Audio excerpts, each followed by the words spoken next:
Tonight we enter the quiet mystery of Enki's final message to the descendants of mankind. In the late 19th century, when British Museum scholars began reading broken tablets from the ruins of ancient Mesopotamia, they found something strangely familiar. Among the cracked clay, among wedge-shaped marks pressed by hands long vanished, there appeared a story of a great flood, a warning, a chosen survivor, and a God who refused to let humanity disappear. George Smith, working with tablets from Nineveh, recognized in those fragments an ancient memory older than many sacred traditions known in his own day. Later excavations in Iraq, studied by major universities and museums, confirm that these flood stories belong to a deep Mesopotamian tradition. So, before you get comfortable, take a moment to like the video and subscribe, but only if you genuinely enjoy what I do here. And as the room grows quieter around you, you may write your location and local time below. Somewhere, another listener may be settling into the dark at the same moment, under another sky, beside another window, carrying the same old human question. What if the oldest message was not written for kings? What if it was written for you? You are not standing in a library at first.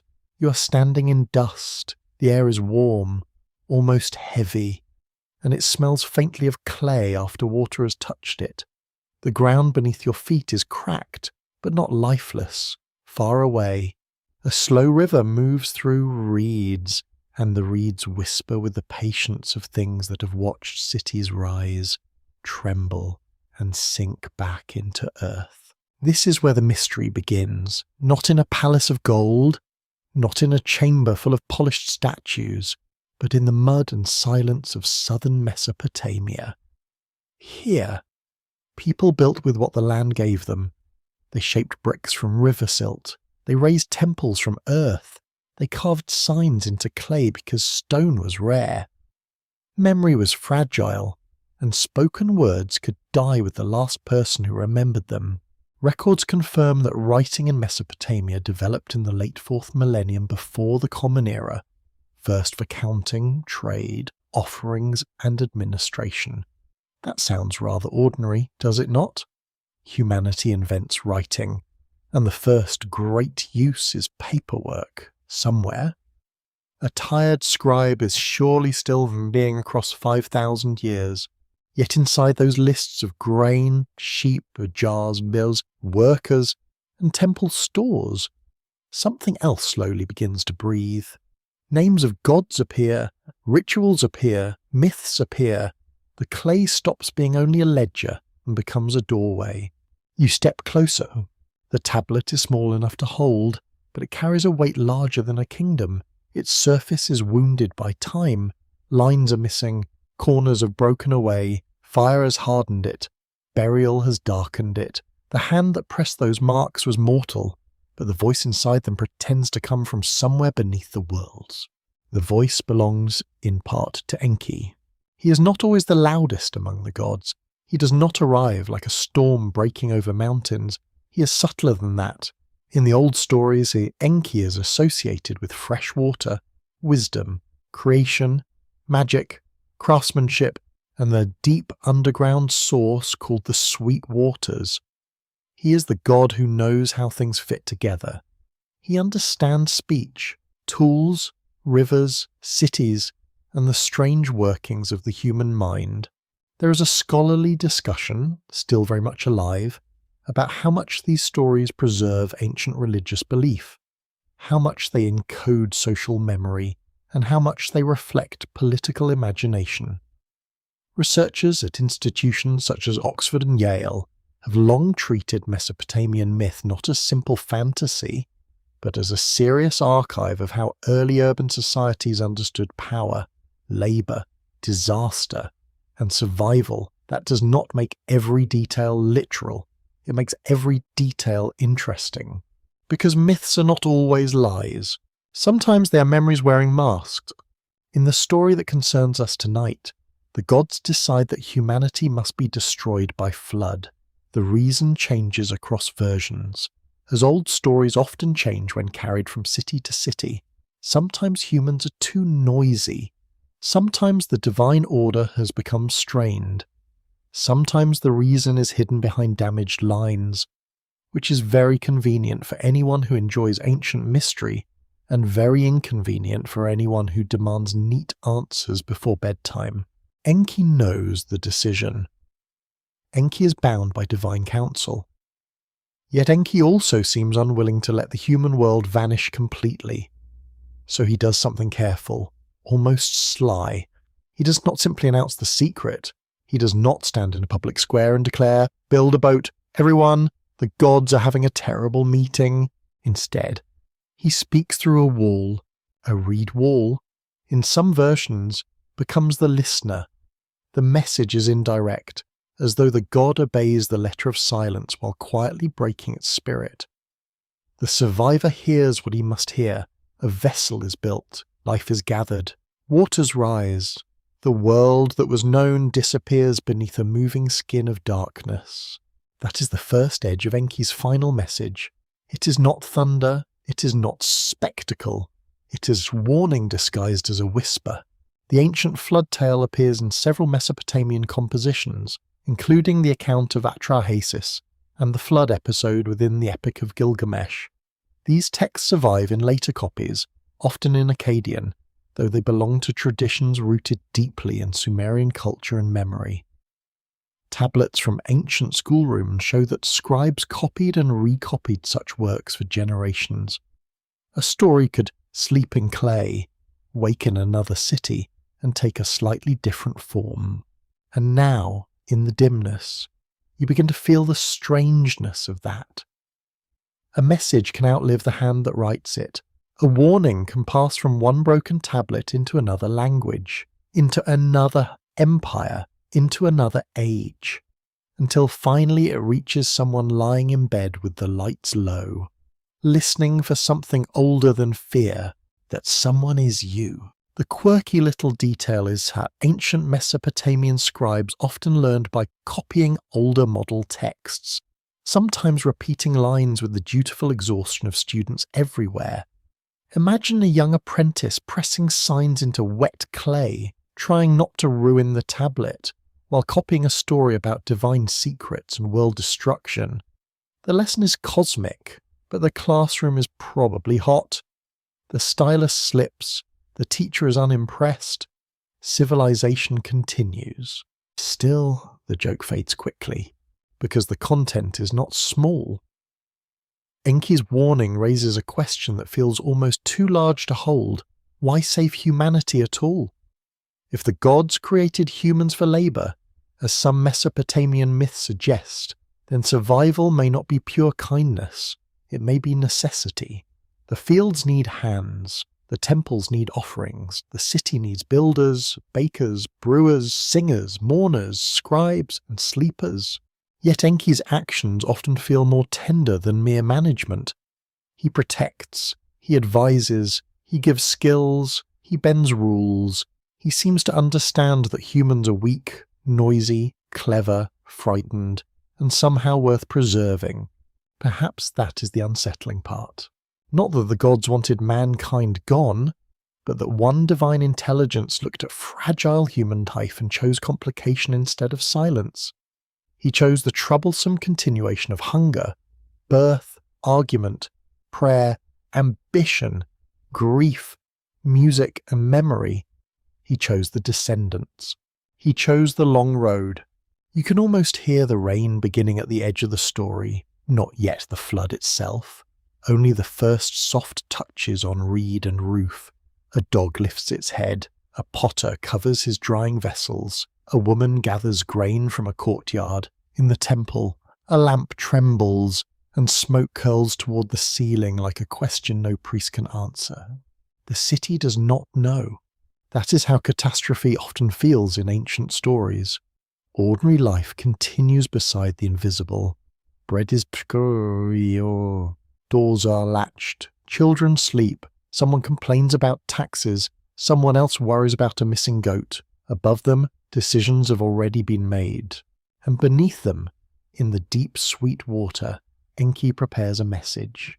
You're invited to listen to it not as a solved puzzle, but as a surviving fragment. The tablets do not give everything. They never do. They offer broken lines, divine names, repeated phrases, and silences where the clay has failed. Into those silences, scholars place careful debate. Into those silences, storytellers place breath. It is possible that Enki's final message was never one sentence. Perhaps it was a pattern. Preserve life. Remember the waters. Do not trust power without compassion. Build before the sky darkens. Carry seeds. Carry names. Carry stories. Because stories may become the only arc left. The room around you is still modern. There may be a phone nearby, a clock, a quiet street, a ceiling fan, a sleeping house. But the mind travels easily when the night is kind. It travels back to mud brick walls and reed fences, to tablets drying in courtyards, to rivers shining under a white sun. And there, the beginning of this slow descent, the first truth waits without shouting. Humanity was warned in a whisper. The whisper survived in clay, and perhaps even now it has not finished speaking. You move now into the land where two great rivers teach human beings how to wait. The air is thick with heat, and the horizon trembles as though the earth itself is breathing. All around you, the plain stretches low and wide, without mountains to shelter it, without forests to soften the distance. The sky feels immense here. It presses down in pale blue silence, while the ground gives back the smell of baked clay, river weed, animal dung, and crushed reed. This is southern Mesopotamia, the old alluvial world shaped by the Tigris and Euphrates. Modern archaeology confirms that cities such as Uruk, Ur, Eridu, Lagash, and Nippur grew from this landscape of mud, water, labour, and risk. Scholars at the University of Chicago's Oriental Institute helped uncover and interpret many of these early urban worlds, showing how settlement, writing, temple life, and irrigation developed together across the 4th and 3rd millennia before the Common Era. You can feel why water mattered. So it is not simply a useful thing here. It is Chani. Too little water, and the fields crack into hard plates. Too much water, and the canals overflow, turning boundaries into brown confusion. The rivers do not behave like obedient lines on a map. They shift, they silt, they flood, they abandon one channel and carve another. They can feed a city for generations, then betray it without apology. That is the bargain. The first cities live inside that bargain. You walk beside a canal cut by human hands, its banks strengthened with reeds and nubbers and mud. The water moves slowly, greenish and quiet, carrying bits of straw and floating scum. Men bend over sluice gates. Women wash baskets along the edge. Children watch dragonflies skim the surface, bright as small pieces of fallen sky. A donkey brays somewhere behind a courtyard wall, near the canal.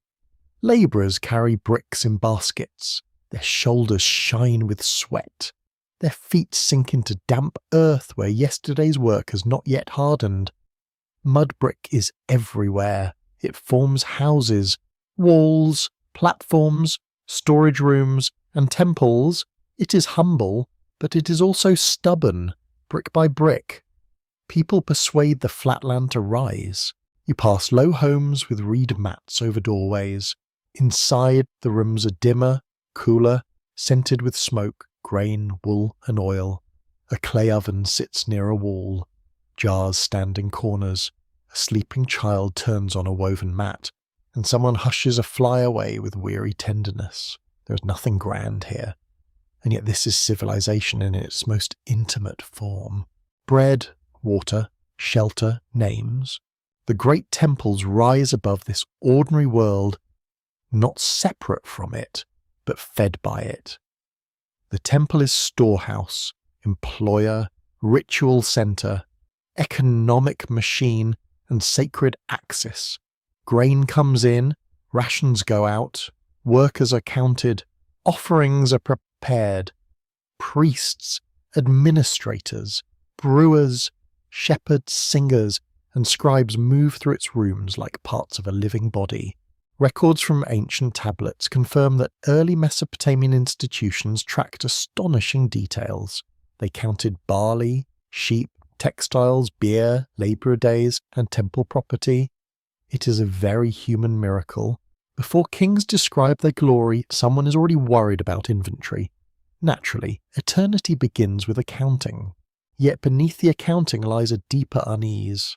Every number is a prayer against disorder. Every canal is a line drawn against chaos. Every wall says softly, not yet, water, not yet, hunger, not yet, ruin. In this world, Enki's presence feels almost natural. He belongs to fresh water hidden below the earth, to clever planning, to craft, to the secret intelligence that allows humans to survive where survival is never guaranteed. The rivers are visible, but their sources feel mysterious. Wells bring up sweetness from unseen places. Marshes breathe mist. Reeds grow taller than a person and rustle like a crowd whispering in sleep. Your mind drifts toward Eridu, one of the oldest sacred cities in southern Mesopotamia.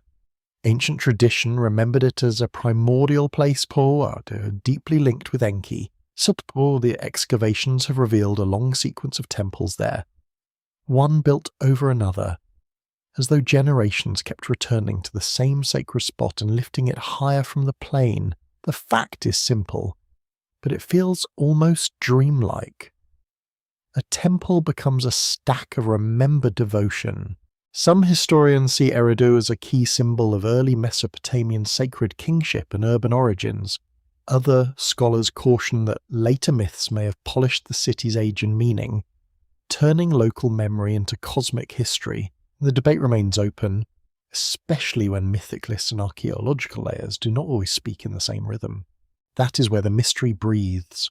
You look towards the marshes, the reeds sway in thick clusters, and birds rise suddenly in white bursts. Fish flicker beneath brown water. The mud sucks at the feet of fishermen, who push narrow boats through channels that seem to vanish and reappear. The marsh is not empty wilderness. It is a living maze of food, shelter, danger, and sound. A fringe tradition, still beloved by speculative writers, imagines this watery landscape as the memory behind ancient stories of beings emerging from the deep to teach civilization. The old Mesopotamian figure of the sage from the waters becomes, in these retellings, almost like a visitor from another order of existence. Serious historians treat such claims carefully, and usually with a raised eyebrow. Still, the image is difficult to forget. A teacher rising from water, a city learning to speak, a god listening below the floor of the world. The place encourages such thoughts because nothing here feels entirely stable. Houses melt if neglected. Fields depend on channels that must be cleared again and again. Salt creeps into soil when irrigation is mismanaged. Power gathers around those who control water. A broken canal can become a crisis. A dry season can become a judgment. So people organize, they measure, they daze, they obey, they complain, probably. They build systems because the land demands systems. The city is not born from comfort, it is born from pressure. In the distance, you hear the rhythmic thud of work. A group of labourers repairs a bank, passing baskets from hand to hand. Their movements are tired, practiced, almost ceremonial. Above them, a supervisor marks a tablet. The stylus presses into wet clay with small, decisive cuts. Each sign is a little wound made for memory's sake. Perhaps this is how the descendants of mankind begin to understand their condition. They are not merely living in nature, they are negotiating with forces that do not explain themselves. River, storm, drought, disease, a king, temple, god, each one can nourish, each one can destroy. And somewhere in that negotiation, Enki becomes more than a divine name. He becomes the thought that survival requires intelligence, not brute strength alone, not obedience alone. Intelligence, the careful gait, the hidden channel, the whispered instruction, the plan made while others sleep. The scent of the evening changes, heat fades from the bricks, cooking smoke rises from courtyards, carrying the smell of barley cakes and onions. Goats settle near walls, a dog noses through the refuse. In the temple precinct, lamps are lit, and the flames tremble in shallow cups of oil. The city softens, but it does not sleep completely. Someone watches the water level, someone checks a storeroom seal, someone counts animals before night, someone prays beside a doorway, not with grand poetry, but with the practical fear of a person who needs tomorrow to arrive kindly. You stand among them, invisible, listening. The rivers remember what people forget. They remember the first embankments, the first fields, the first temples rising from mud. They remember every flood that came too early, every harvest that failed, every child named for a god in gratitude or desperation.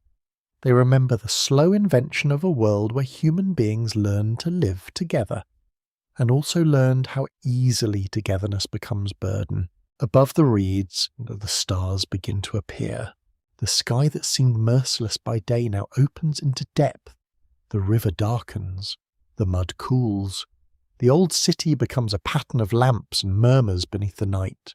And under all of it, beneath brick, canal, bed, field, and temple floor, you sense the hidden sweetness of deep water.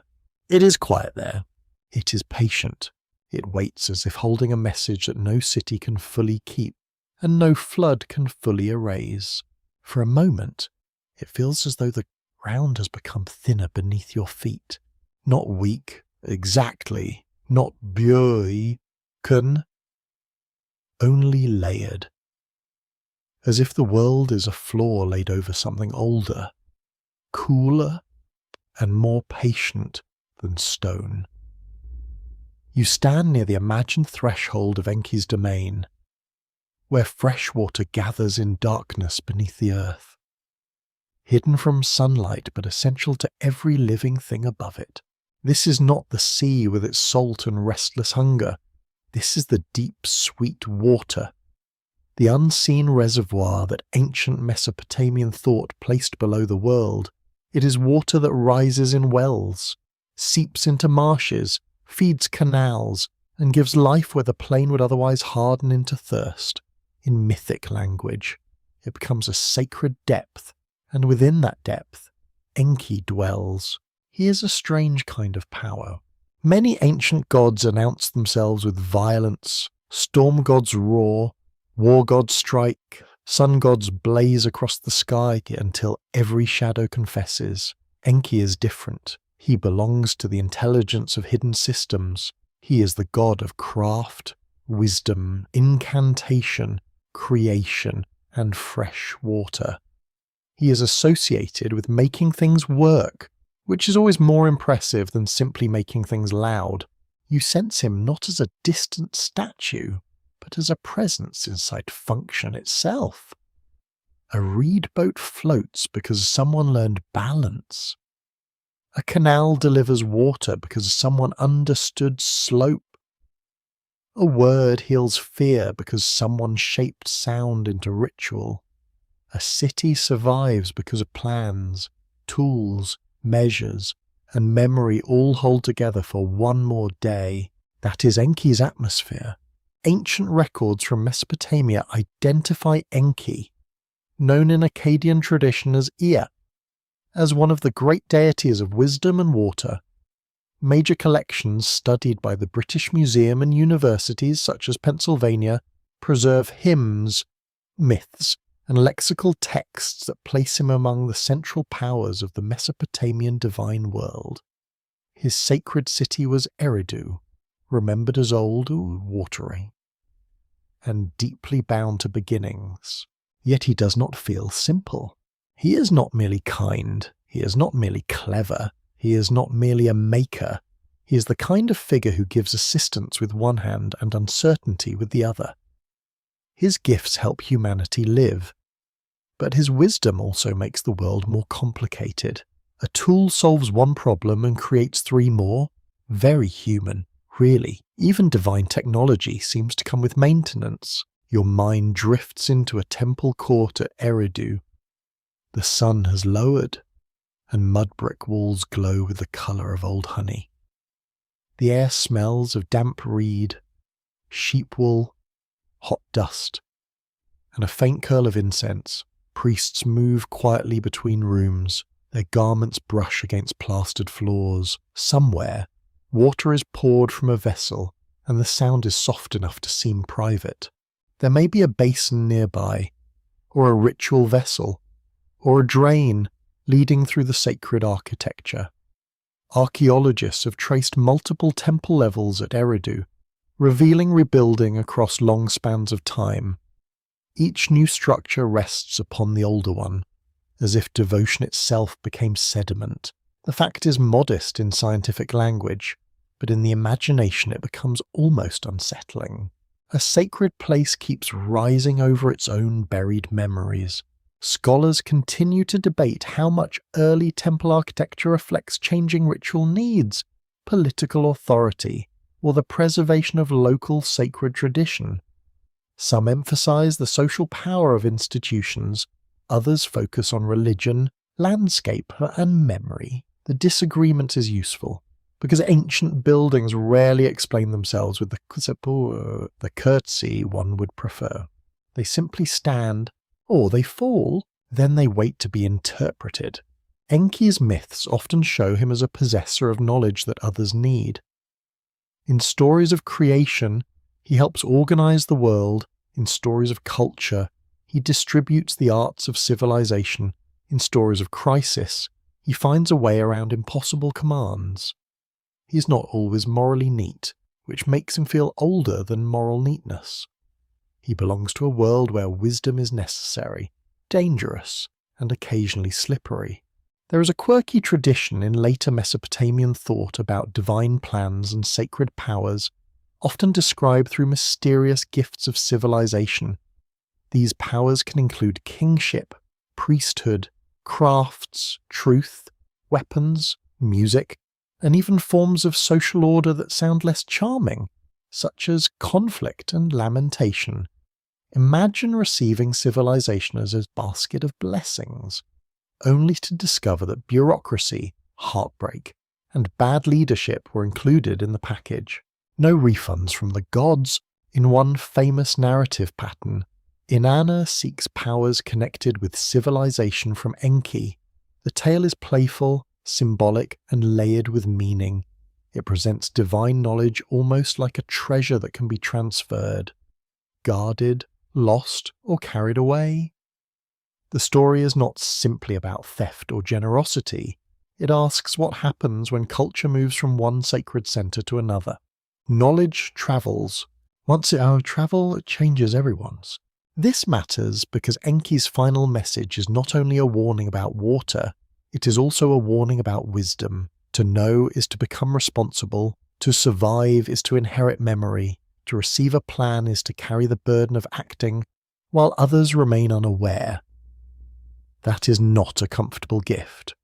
It is a lamp placed in your hands during a long night, and lamps require tending. You look down and imagine the deep water below. It is black, cold, and sweet. It does not glitter because no sun reaches it. It holds reflections of nothing visible. Yet the people above depend on it without ever seeing its full body.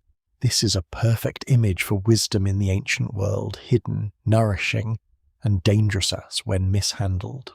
Enki's wisdom is also connected to speech. Not casual speech, not market chatter, but words that perform, incantations, ritual formulas, names spoken correctly. In Mesopotamian thought, language could bind, bless, protect, summon, soothe, or expose. A word was not merely sound, it was a tool fitted into the invisible machinery of existence. You hear a priest murmuring in the half-dark, His voice is low and steady. The words move like water over stone. He's not shouting at the gods, which is wise, since shouting at cosmic authority rarely improves one's evening. Instead, he's arranging sound with care, as though the world itself might lean closer if addressed properly. This is Enki's territory too. The craftsman at his bench belongs here. The scribe with wet clay belongs here. The healer with herbs and spoken charms belongs here. The boat builder, the brewer, the canal engineer, the singer of ritual laments. Even the worried administrator counting barley by lamplight all stand somewhere beneath Enki's patient gaze. Perhaps this is why his message to mankind cannot be reduced to one command. He is not only saving bodies from a flood, he is preserving the entire delicate web of human skill. Seed grain, yes. Animals, yes. But also measurements, songs, recipes, prayers, boat designs, midwives' knowledge, and the stubborn habit of beginning again. A civilization is not rescued by wood alone. It is rescued by memory. You feel the temple cooling as night settles. The walls no longer shine. Oil lamps tremble in niches. Outside, the marsh breathes its damp scent across the city. Frogs call from hidden pools. Reeds rub against one another with a dry, whispering sound, like old styluses moving over clay. In the darkness, Enki becomes less like a statue and more like a question. What kind of god hides wisdom below the earth rather than placing it in the sky? What kind of message rises not from thunder, but from water underfoot? What kind of creator allows humanity to continue, knowing very well that humanity will remain restless, fragile, inventive, and occasionally ridiculous? Perhaps the answer is not an answer. Perhaps Enki's power is the deep pattern itself. The world is unstable, so wisdom must move quietly. Life is vulnerable, so knowledge must be guarded. Humans are forgetful, so messages must be pressed into clay, repeated in ritual, hidden in stories, and carried through sleep. The waters below do not speak loudly. They do not need to. They rise through wells, seep through roots, fill cups, float boats, and wait beneath every city that believes itself permanent. In that waiting, you begin to understand why Enki's voice feels final without sounding finished. It is the voice of the hidden source, the voice that says survival is never only survival. It is a craft. It is a burden. It is a secret given to descendants who must learn, slowly, how to listen. In your ears, the echo changes into the small dry scrape of a stylus. A scribe sits cross-legged in a room of packed earth, holding a tablet still soft enough to receive memory. The clay is cool at first, but his fingers warm it. Its edges are damp, its surface waits. Around him, other tablets rest in rows. Some are drying slowly, but some already hardened. One's bearing exercises, accounts, hymns, and stories whose endings may already be older than anyone in the room truly understands. This is how the ancient records survive, not as shining books, not as smooth scrolls kept safe by careful librarians, but as clay objects made from river earth. Some are palm-sized, some are large and heavy, some are neat enough to admire, and some look like the work of a student having a very long day. The old world leaves itself behind in practical material, and somehow that makes it feel more intimate. You can almost smell the room. There is damp clay, reed flavour, human sweat, lamp smoke, and dust. A faint sourness comes from nearby jars. Outside, a donkey complains with the confidence of an animal that knows history will not blame him. Inside, the scribe bends and presses wedge-shaped signs into the tablet. Each mark is firm, angled, and brief. One touch can change a sound. One missing sign can disturb a sentence for 4,000 years. So be kind to scribes. The mainstream fact is clear. Thousands of cuneiform tablets from Mesopotamia have been recovered from cities, or temples, or palaces, or houses and school settings. Major research centers such as the University of Pennsylvania, the University of Chicago, Yale, Oxford, and the British Museum have helped edit, translate, catalogue, and study these collections. They preserve myths, legal documents, letters, prayers, economic accounts, omens, royal inscriptions, and scholarly lists. But preservation is not the same as completeness. The records are broken in every possible way. Corners are missing, lines have been rubbed away, fires have baked some tablets hard, while damp soil dissolved others into silence. Some copies preserve only the middle of a tale, some begin confidently, muak, then vanish just when the story becomes interesting, which feels almost rude. The past has a talent for dramatic timing. You stand beside a shelf where tablets are stacked like sleeping stones. One contains a hymn, another records barley, another names workers, another tells of gods discussing mankind. The sacred and the ordinary touch shoulders without embarrassment. Ancient life does not separate them as cleanly as modern minds often do. A temple rationalist and a divine myth may belong to the same archive, because gods require offerings, and offerings require paperwork. There is gentle absurdity in that. A cosmic order must still be counted. In the surviving flood traditions, Enki's role appears through damaged and repeated textual pathways. The Atrahasis story, preserved in Akkadian copies, gives one of the richest versions of divine frustration, human noise, plague, drought, and finally flood. The Epic of Gilgamesh carries another version, where the survivor recounts the secret warning and the enormous waters. Older Sumerian material also preserves flood memory, kingship, and divine decision in fragmentary form. The records do not arrive as one perfect voice, they arrive as a chorus of cracked voices. They overlap, they disagree, they repeat, they love gaps. They suggest that ancient scribes inherited stories already shaped by many generations, then copied them for reasons that were educational, religious, literary, political, and perhaps simply human. A tablet can be a school exercise. It can also be a doorway into terracotta and to terrace. That double nature gives these records their strange power. The same hand that learns correct signs may copy a line about the destruction of humankind. A student may practice the name of a god who once saved a survivor by bending the rules of heaven. The room remains ordinary, can become. The lesson grows enormous. The apprentice is probably worried about penmanship, because even apocalyptic literature must be legible. A quirky detail from Mesopotamian scribal culture is that students sometimes copied lexical lists with obsessive patience. These lists grouped signs, words, professions, animals, plants, cities, stones, gods, and objects. To a tired modern reader, they can seem dry. Yet they trained the mind to classify the world. They taught the student that reality could be ordered through writing, one column after another. Perhaps that is not dry at all. Perhaps it is a form of control. When the world floods, lists matter, names matter, categories matter. What is seed? What is livestock? What is priestly knowledge? What is a boat? What is a human being? To preserve civilization, one must first know how to name its pieces. Enki, god of wisdom and craft, would understand that better than anyone. You lean closer to a damaged tablet and see empty spaces where signs once were. A modern editor may mark them as missing, uncertain, or restored from parallels.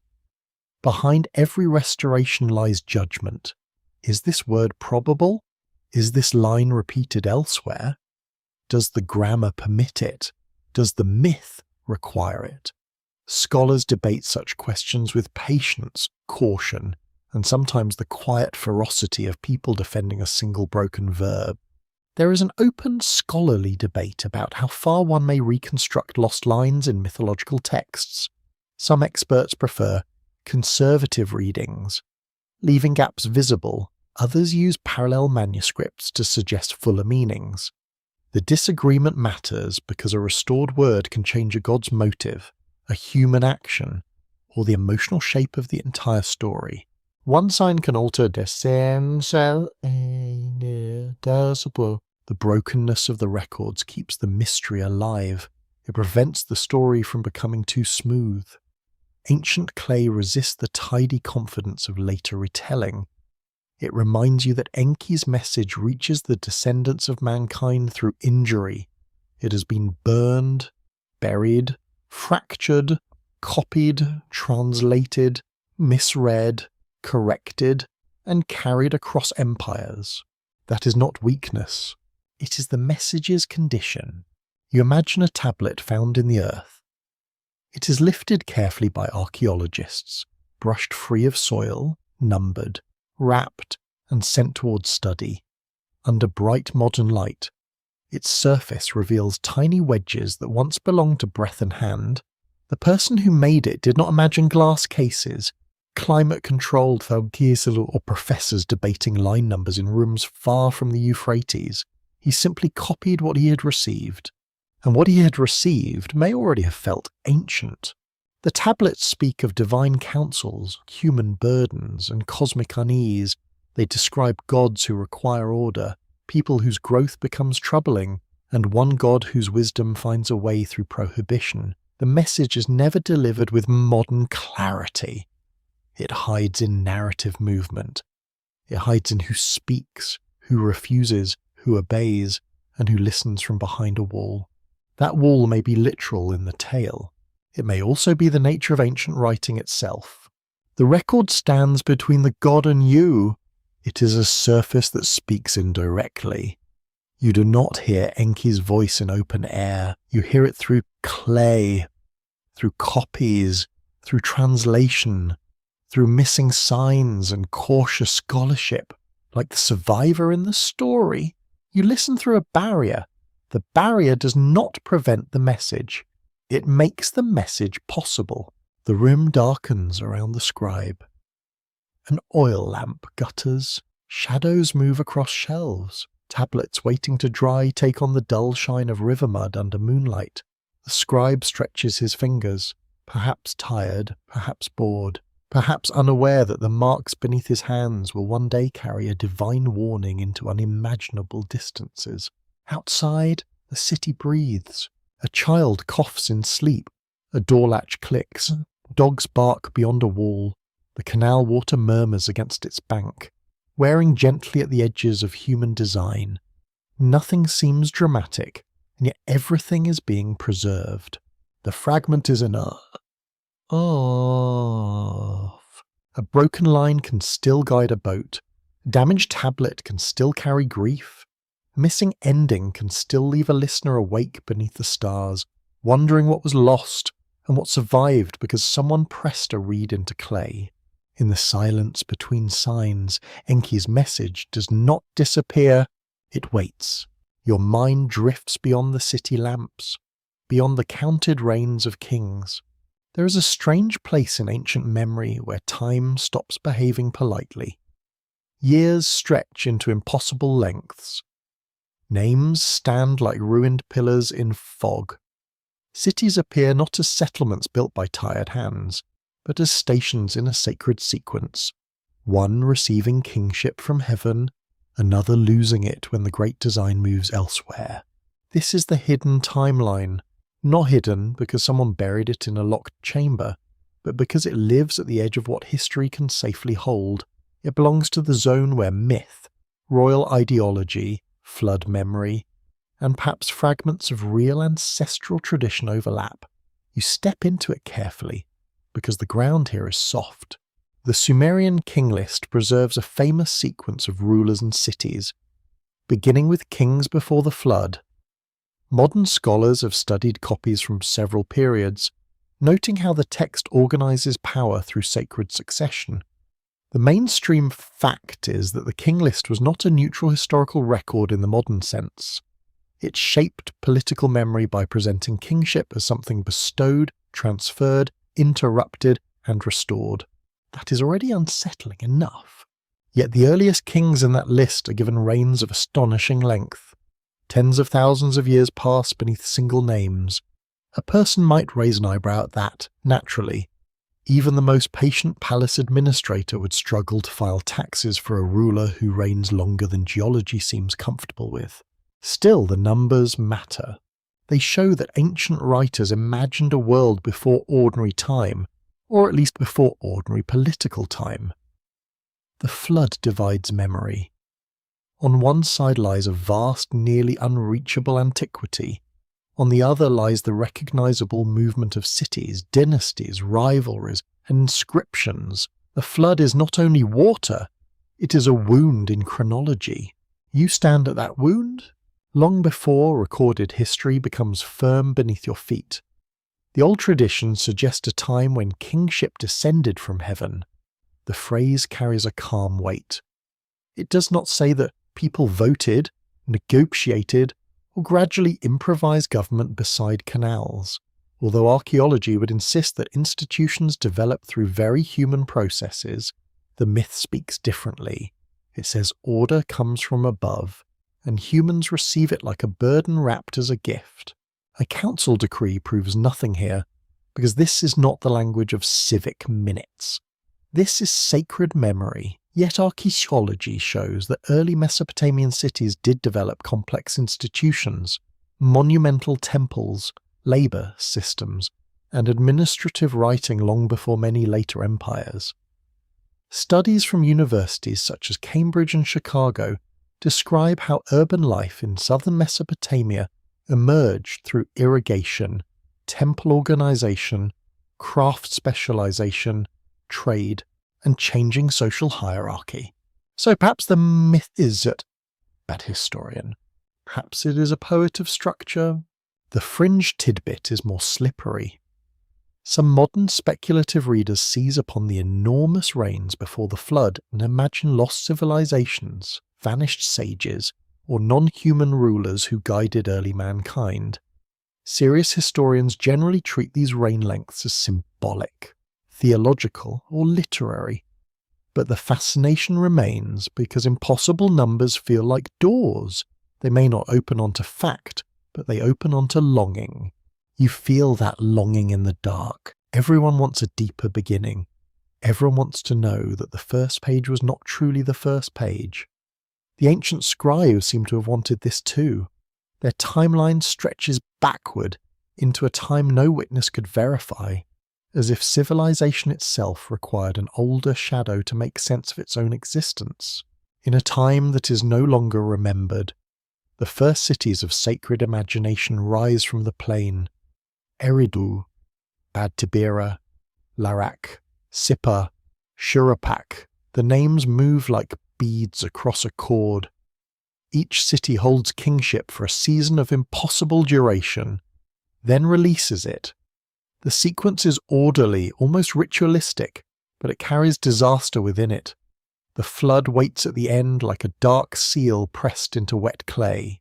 You hear no roaring yet, only distance. The idea of before the flood is not merely chronological, it is moral and atmospheric. It suggests a world near the beginning of things, when divine and human spaces were less clearly separated. Gods decide openly. Kingship descends. Human growth becomes troublesome. Noise rises. The universe listens, irritated perhaps, which is not ideal if the universe has authority over weather. There is an open scholarly debate about whether flood traditions reflect memories of real regional flooding events, theological storytelling, or a combination of environmental experience and mythic imagination. Some researchers point to river behaviour, sediment layers, and the vulnerability of alluvial settlements. Others emphasize literary borrowing, ritual symbolism, and political uses of catastrophe. The question remains alive because rivers leave mud, but stories leave meanings. Mud can be measured. Meaning resists. You walk across a plain before dawn, where the air is cool and the stars fade slowly. Imagine no empire yet, no grand library, no bronze armies marching beneath banners. only scattered settlements, canals beginning to claim the land, temples rising layer upon layer, and communities learning the difficult art of depending on one another. In such a world, time may feel less like a line and more like a cycle. Flood, rebuilding, drought, repair, harvest, offering, birth, burial, return. Cycles teach the imagination to expect repetition. If water destroyed once, it may destroy again. If kingship descended once, it may depart again. If the gods spoke once, perhaps they may still be speaking. But in quieter forms, this is how a hidden timeline forms inside culture. Through repeated fear and repeated recovery, the ancient list makers do something remarkable with that fear. They do not let the flood erase everything. They place it inside a sequence. They say there was a before and there is an after, and between them stands an event so vast that human memory must kneel to pass through it. That's not a full answer. It is a frame. Within that frame, Enki's final message gains a deeper setting. He does not speak only to one man in one crisis. He speaks across a break in time. His warning becomes the hinge between forgotten ages and remembered descendants. Without that warning, the hidden timeline ends in water. With it, the line bends, damaged but unbowed. You look toward the names of the early kings and feel their unreality. Were they gods? Were they legendary ancestors? Were they political symbols? Were they echoes of chiefs, rulers, or priestly figures expanded by memory until they became almost cosmic? Perhaps all of these possibilities gather like mist around the same old need. People wanted continuity. They wanted to believe that their cities were not accidents. They wanted to feel that kingship, ritual, canals, rain, law, and song belonged to a pattern older than any living generation. The hidden timeline provides that comfort, though it also carries a warning. What descends from heaven can be withdrawn. What begins in sacred order can end beneath brown water. A reed mat brushes your ankle. The scent of wet earth rises with the morning. Somewhere, a herdsman calls softly to animals. Somewhere else, a scribe copies a king's name and a number so large it becomes almost dreamlike. He may not think it strange. In his world, very old time may require very large numbers, just as deep fear requires deep story. The sky pales. The rivers continue. You sense that recorded history is only the visible bank of a much darker stream. Beneath it flow remembered floods, exaggerated rains, sacred transfers, damaged lists, and human attempts to arrange time into something bearable. Enki's message moves through that current, quiet and persistent, carrying the suggestion that mankind survives not by escaping the hidden timeline, but by becoming its descendant. You are one of those descendants. You live far from the mud brick cities, yet the old question still approaches in silence. What lies before memory? What was carried across the break? What did wisdom preserve when the waters closed over the first world of names? The tablets do not answer cleanly. They never promised. They only place a line before you, stretching back through kings, cities, rivers, and impossible years, until it vanishes into the dim country before certainty. And there, where history thins into myth, the message waits like a lamp covered by clay. The scent of morning bread drifts across the courtyard, warm and ordinary. So you stand where labour begins before the sun becomes cruel. A woman kneads barley dough in a shallow bowl.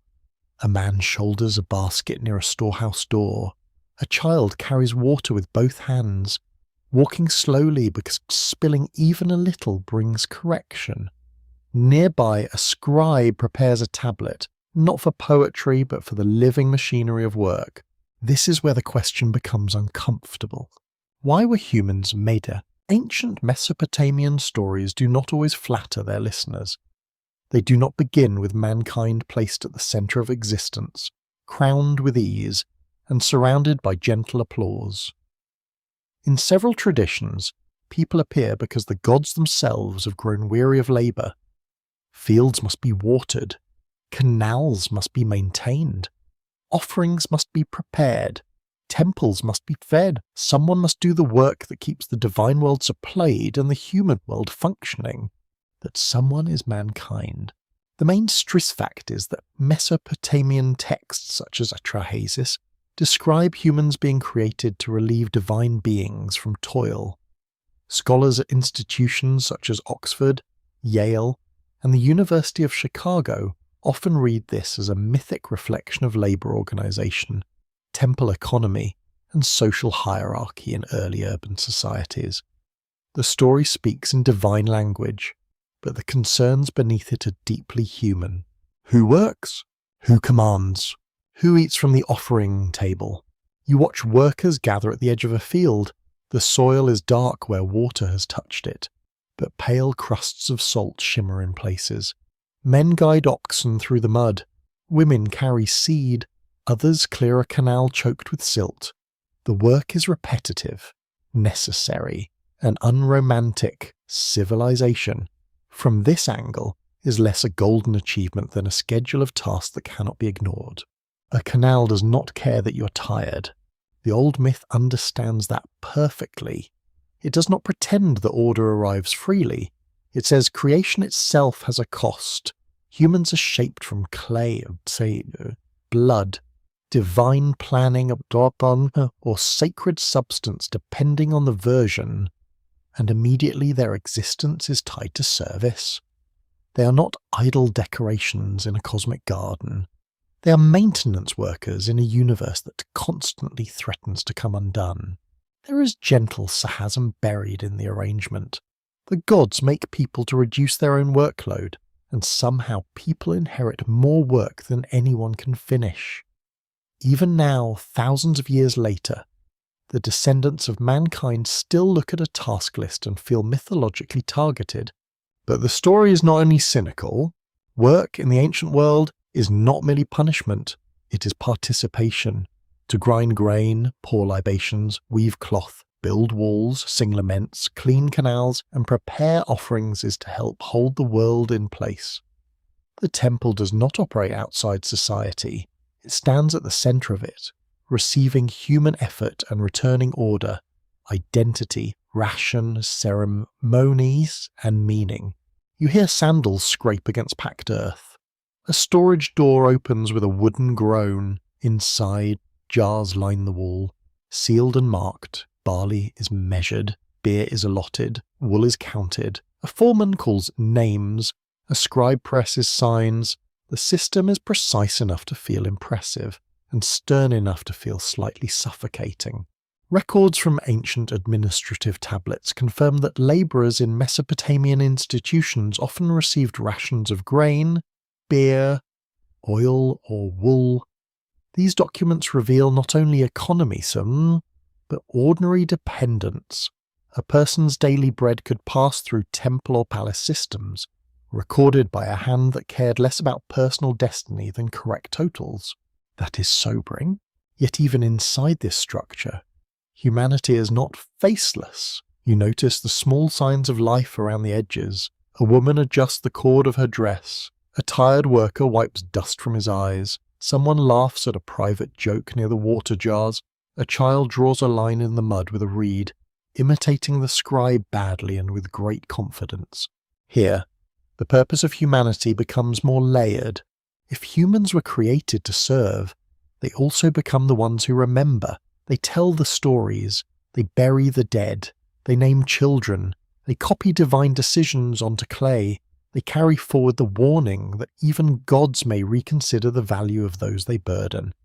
Enki's mercy enters the world not as release from labour, but as a strange permission to continue within it. A quirky tidbit appears in myths of creation, where the making of humans can involve ingredients that sound unsettling to modern ears, including clay mixed with divine blood or flesh. Ancient listeners may have heard not horror, but explanation. Humans are earthy and sacred at once. Mud and godhood are awkward roommates. But apparently that is the human condition. You are low and luminous. That is the tension. Your body belongs to hunger, sweat, and sleep, yet your mind reaches toward gods, stars, justice, songs, and impossible beginnings. You are made to work, but you refuse to be only labour. You are assigned tasks, but you keep asking why the assignment exists. Somewhere in that question, mankind becomes dangerous. A donkey cart passes slowly, wheels grinding into dry ruts. The driver clicks his tongue. The animal ignores him for a dignified moment, then continues. Near the temple precinct, a brewer stirs a vat. The smell of fermentation rises thick and sour, not unpleasant, but sear. Beer is food, ration, offering, and comfort. If civilization has a flavour here, it may taste of barley and clay dust. Modern scholars still debate how directly myths about divine labour reflect actual social conditions in Mesopotamian cities. Some see them as ideological stories that justify hierarchy and temple service. Others read them as theological meditations on why suffering and toil are woven into human life. A careful historian may say the truth lies somewhere between institution and imagination. That middle place is where the story breathes. You enter a small house at midday, the room is dim, and the walls hold the day's heat. A woman sits with a spindle, an older man repairs a tool, a child sleeps beside a jar, one hand open. Their lives are not described in royal inscriptions. No king boasts of them unless they become part of his labour force, his army, or his building project, yet they are the civilization. Without them, the temple is empty architecture. The gods receive offerings, but humans create the offering. The gods decree cities, but humans lay each brick. The gods possess eternity, but humans carry memory through fragile generation. That may be Enki's quiet recognition. He sees that humanity, though made for service in the myths, has become something more than useful. People are troublesome. Yes, noisy. Yes, constantly hungry. Absolutely. But they are also the bearers of culture. Destroy them, and the gods may silence complaint, but they also silence song, ritual, craft, praise, and the very hands that make divine order visible. The flood decision, then, is not only a punishment, it is a threat to the system itself. If mankind disappears, who tends the fields? Who bakes the offering bread? Who calls the divine names at dawn? Who keeps the temple lamps from going dark? Even divine authority needs witnesses. A god without worshippers stands in a very quiet room. Perhaps Enki understands this before others do. Perhaps his compassion is practical. Perhaps his practicality is compassionate. Outside, the afternoon light turns white and hard. Workers retreat into narrow shade when they can. A pot cracks near a hearth. Someone curses softly, because clay has no manners. The day goes on. No revelation interrupts it. The purpose of mankind is not explained by a shining voice above the roof. It is felt in the body, in the bent back, in the palm callus, in the repeating rhythm of need. Carry, grind, pour, build, count, sleep, then rise again. Yet under that rhythm, another rhythm begins. Remember, question, teach, warn, preserve, begin. That second rhythm is quieter, but it may be the one Enki protects. A human being is not merely a worker shaped from clay. A human being is clay that listens. You stand by the canal as evening comes. The water reflects strips of fading gold. The workers return in smaller groups, shoulders bowed, voices low. Smoke rises from cooking fires. Somewhere, a song begins, simple and tired, but steady enough to cross the courtyard. It is not meant for history, it is meant for the hour. Still, history hears it. The old stories say mankind was created to serve the gods. The deeper unease is that mankind learned to serve memory as well. Once that happens, The servant becomes a witness.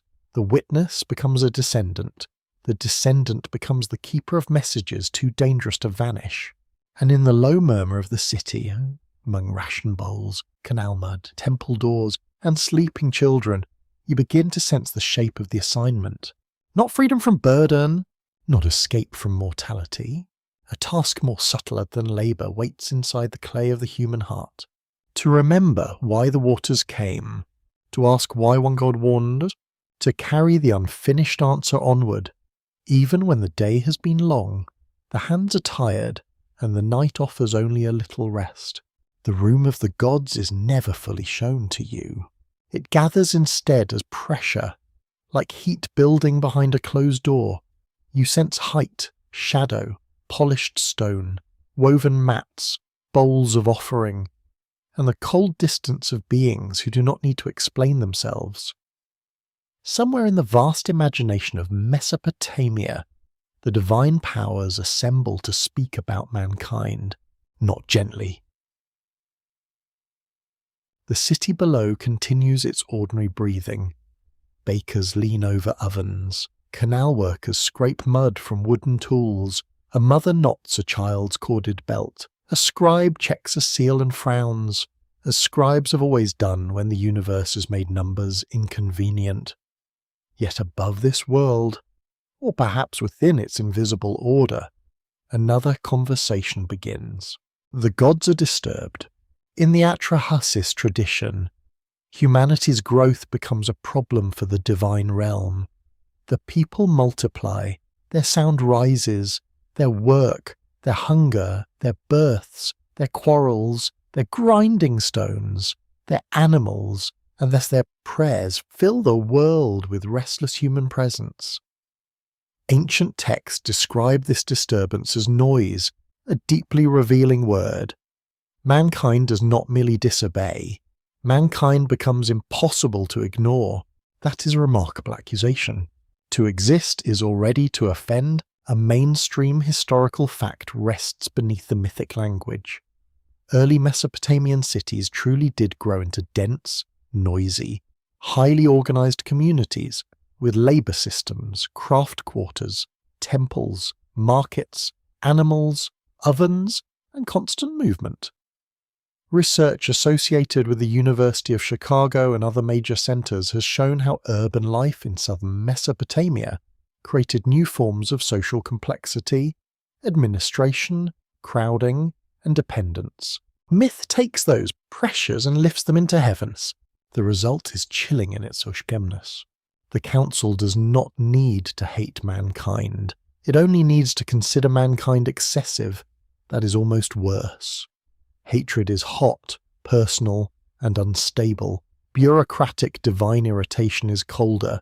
It can discuss destruction like a management adjustment. One imagines a celestial meeting where someone says, "Perhaps we should reduce the noise," and nobody likes where that sentence is going. You stand at the edge of that council, unseen and uninvited. The high gods possess rank. Anu belongs to the skull. Enlil often bears authority, command, and stormy force. Enki holds wisdom, water, and cunning intelligence. Around them move other divine figures, each tied to powers of city, fertility, writing, war, healing, or fate. The divine world mirrors order, hierarchy, tension, and negotiation, just as human institutions do. That mirroring matters. Ancient people did not imagine their gods in a social vacuum. Divine councils resemble royal courts, elder assemblies, temple administrations, and political gatherings. Decisions emerge through rank, persuasion, conflict, and decree. Heaven looks strangely familiar because people build the heavens from the materials of their own world. Mud brick below, cosmic authority above. Same committee problem. Somewhere in that sacred pressure, Enki becomes dangerous. Not dangerous because he's stronger than all the others, but because he understands more than permission allows. Knowledge gives him options. He sees consequences. He knows that destroying mankind may quiet the world, but it also empties it. He recognizes that silence may be an answer, but not necessarily a wise one. The council chooses severity. Enki listens. This is the tension at the heart of his role. He belongs to the divine order, yet he repeatedly bends that order toward life. He does not overthrow the council with open rebellion. He does not shout accusations. He works through indirect speech, clever boundaries, ritual loopholes, and patient intelligence. His compassion is not sentimental. It is strategic. That makes it feel older. A quirky fringe tidbit surrounds Enki's reputation in modern alternative circles, where he is sometimes imagined as a rebel teacher who secretly favours humanity against oppressive powers. Serious scholars are cautious with that image, because ancient texts are far more complex than simple heroes and villains. Still, one can understand why the idea survives. A god who saves people through a technicality is bound to attract admirers. He has the appeal of a cosmic lawyer. But beneath the amusing thought lies something profound. In many societies, mercy must disguise itself when authority hardens.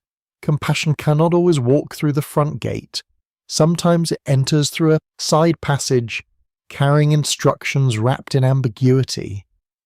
Enki's wisdom becomes a form of resistance, but resistance spoken softly enough to survive. The council's sentence is not empty. It is a tool. Once the divine decision is made, knowledge must be controlled. The plan cannot be shared openly with humans. The destructive event depends on secrecy, because warning would allow preparation. Power often loves secrecy for the same reason. It keeps the vulnerable unprepared. You feel the air grow still. A lamp flame shrinks and straightens. In that stillness, an open scholarly debate emerges around the meaning of divine councils in Mesopotamian literature. Some historians read them as reflections of political authority and elite decision-making. Others see them as theological explanations for suffering, disaster, and the uneven mercy of the gods. Scholars from Yale, Oxford, and other institutions have explored how mythic councils dramatize a world where fate is negotiated, not simply announced. That debate changes the way you listen. The flood story is not only about rain, it is about access to knowledge, who is told, who is kept ignorant, who has the right to prepare, who decides when a population has become too numerous, too loud, too costly, or too free. These questions do not sleep easily. Even in a gentle narration, they move quietly under the skin. The city below does not know that it has become a subject of discussion. That is one of the saddest images in the ancient imagination. People continue with small intentions beneath great decisions. A fisherman mends a net, a girl feeds dates to a goat, a brewer skims foam, an old woman sets out a bowl for a household spirit. The world remains tender because no one has yet heard the verdict. The gods gather far above tenderness, yet Enki is there. You may imagine him silent, not because he agrees, but because speaking too soon would close every path. His intelligence waits. He studies the wording of the oath, the limits of command, the edges of divine speech. He does not need to break the whole structure. He only needs one opening narrow enough for a warning to pass through. This is the system revealed in shadow. There is a council, there is a decree, there is a prohibition. There is one God who understands that survival may depend on interpretation. Mankind's fate rests not on strength, not on armies, not on walls, but on whether wisdom can find a hidden route through authority. A cold thought, but also a hopeful one. The ancient world knows that systems are powerful. Kings, temples, irrigation networks, labour lists, courts, and armies all shape life. Yet it also knows that systems contain cracks. A compassionate official, a clever scribe, a priest who reads a sign differently, a god who speaks through a wall. Within the crack, life continues. Enki's compassion becomes dangerous because it turns knowledge into shelter. Once a human being knows what is coming, he is no longer merely a subject of fate. He becomes a builder, a keeper, a witness. The council can command the flood, but the warning transforms destruction into passage. That is why silence must be chosen. That is why silence must be broken. In the imagined council chamber, the decision settles like dust on bronze. No one below hears it fall. The divine voices fade into distance. The world waits at the edge of a secret it has not earned, yet desperately needs. You stand in that waiting. The gods have chosen concealment. Enki has chosen thought. Between those choices lies the narrow space where mankind will either vanish or carry the message onward. And in that narrow space, wisdom lowers its voice, because the final hope of the human world may depend on not being overheard. A reed wall does not seem like the kind of thing that should save the world. It stands beside you in the dimness, pale, dry, and slightly uneven, woven from stems cut near the marshes. Its surface smells of dust, river damp, and sun-baked fibre. When the wind moves through it, the reeds click softly together, like old teeth remembering a language. It is humble, almost forgettable, the sort of wall people pass each day without reverence. Yet here the wall becomes a listener. The old flood story turns on a strange and delicate manoeuvre. Enki has knowledge he is not supposed to give directly. A divine decision has been made. A human survivor must be warned, so the god does not address the man in open speech, at least not in the ordinary way. He speaks to the barrier, to the reed wall, and the man behind it hears what must be heard. It is clever. It is also unsettling. The message does not arrive as a public announcement. It slips through the side of reality, disguised as speech meant for something else. The wall becomes a veil, and the veil becomes mercy. You can almost hear the god's voice lowered to a careful murmur, each word shaped to satisfy a rule while defeating its purpose. Ancient records confirm that in the Akkadian flood tradition, the warning is delivered indirectly, with the wall or house acting as the surface of a dress. Scholars from major universities have long studied this moment because it reveals how Mesopotamian literature handles oath, secrecy, divine authority, and intelligence. The scene is not merely dramatic, it is legally and theologically delicate, like a sacred loophole built from reeds. A loophole is not always cheap. Sometimes it is the only door left. You stand inside the house of the chosen survivor, whose name changes across traditions.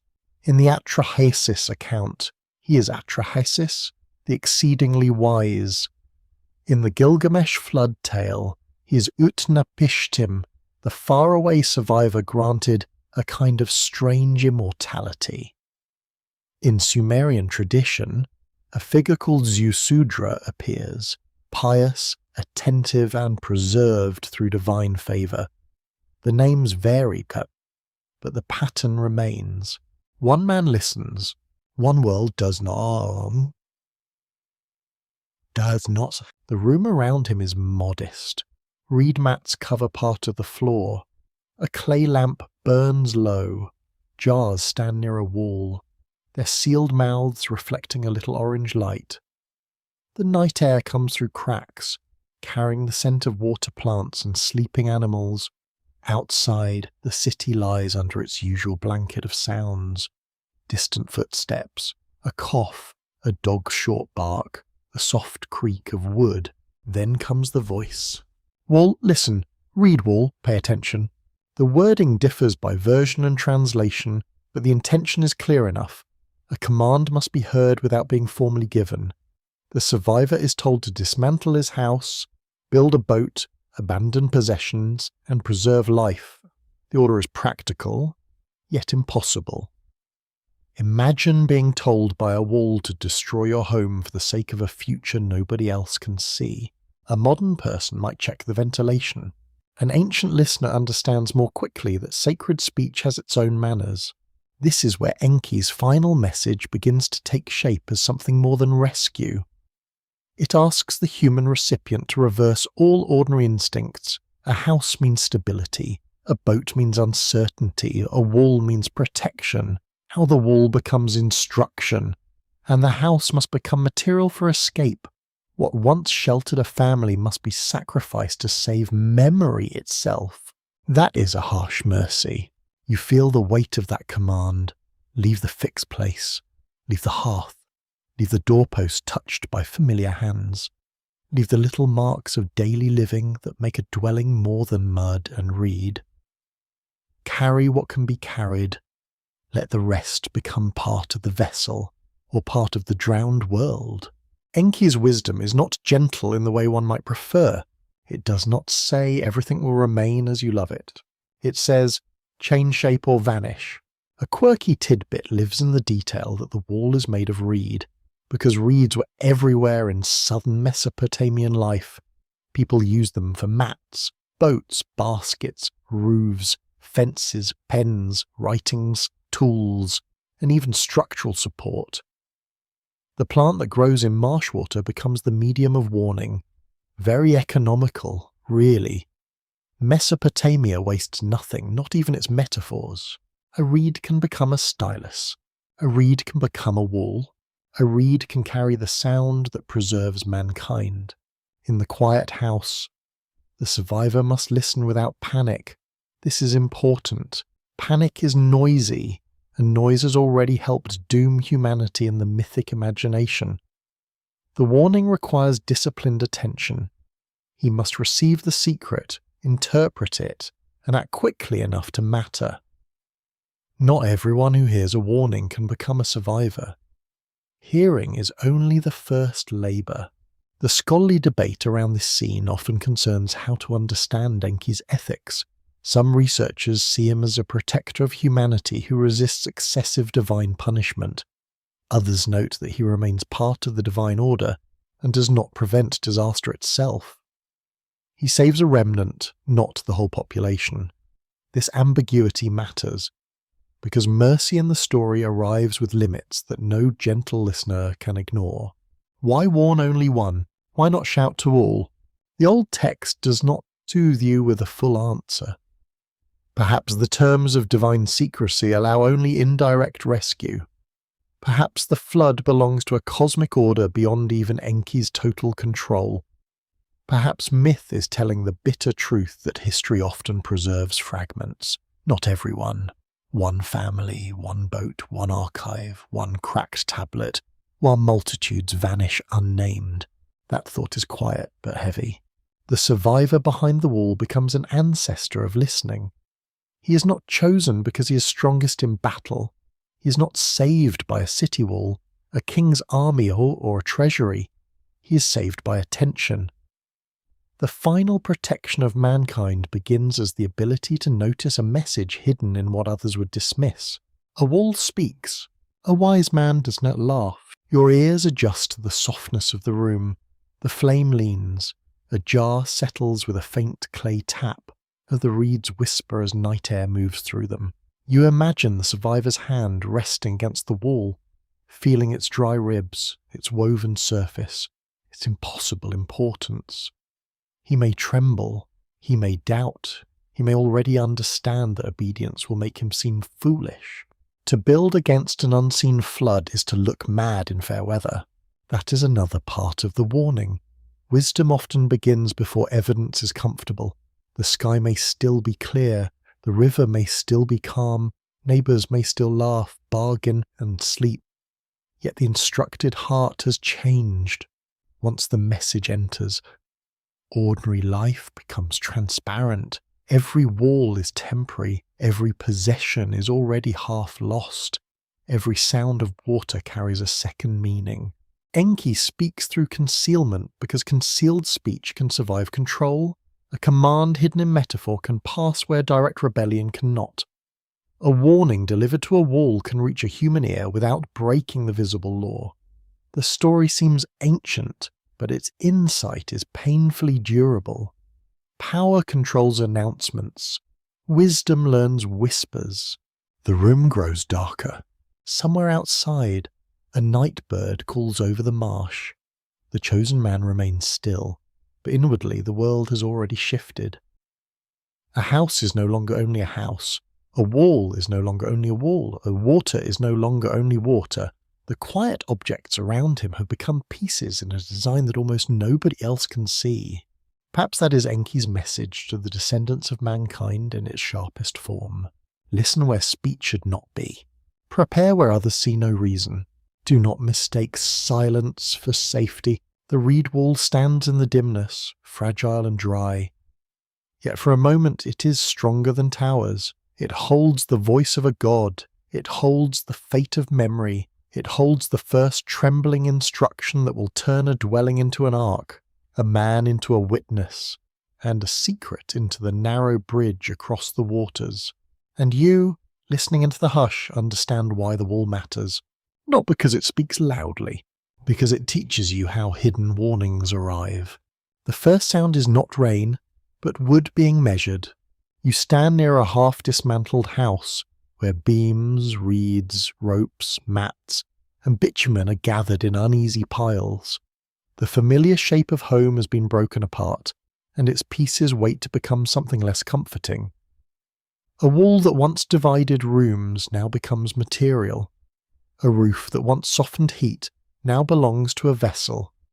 The old life is being taken apart by instruction. It is a strange kind of obedience. The survivor does not build a monument. He builds uncertainty. A monument tells the world to remember what has already happened. A boat prepares for what has not yet arrived. Every board and binding carries an argument against the present sky. Every layer of pitch says that ordinary appearances cannot be trusted. The air smells of cut reed, warm clay, and sweat, blood and black bitumens.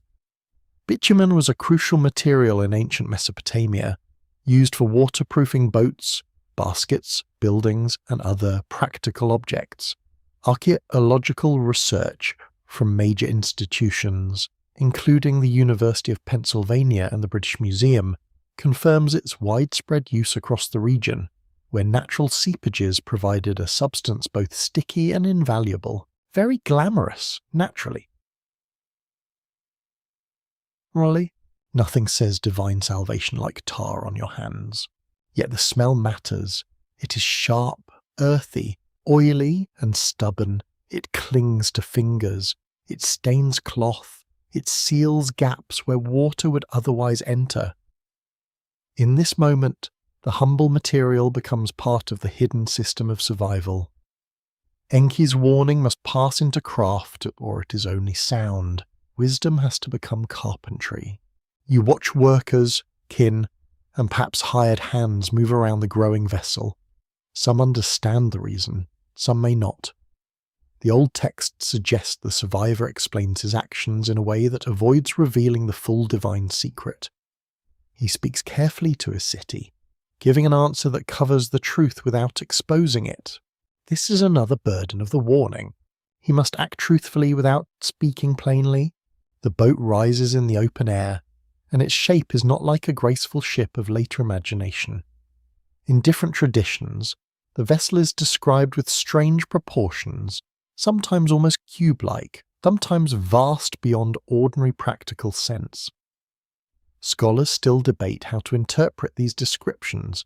Some read them as literary symbolism, some as inherited technical imagination, and some as evidence of how myth transforms boat building into cosmic architecture. The uncertainty is useful. The vessel is not only a machine, it is a world in miniature. It must hold animals, seed, people, food, tools, and the living fragments of culture. It becomes a floating storehouse, a temple of survival, and a memory chamber sealed against the dark. The flood may cover the land, but inside the vessel categories remain. Life is sorted or fed, protected, named. You hear rope tightening. You hear reeds being bundled. You hear the slap of wet pitch against seams. The hands are urgent, but the rhythm is patient. Boat building cannot be rushed beyond the tolerance of material. A careless gap becomes a death sentence. A weak joint becomes a prayer with poor engineering. The survivor has received divine knowledge, but he still depends on human skill. That is almost the whole message in one image.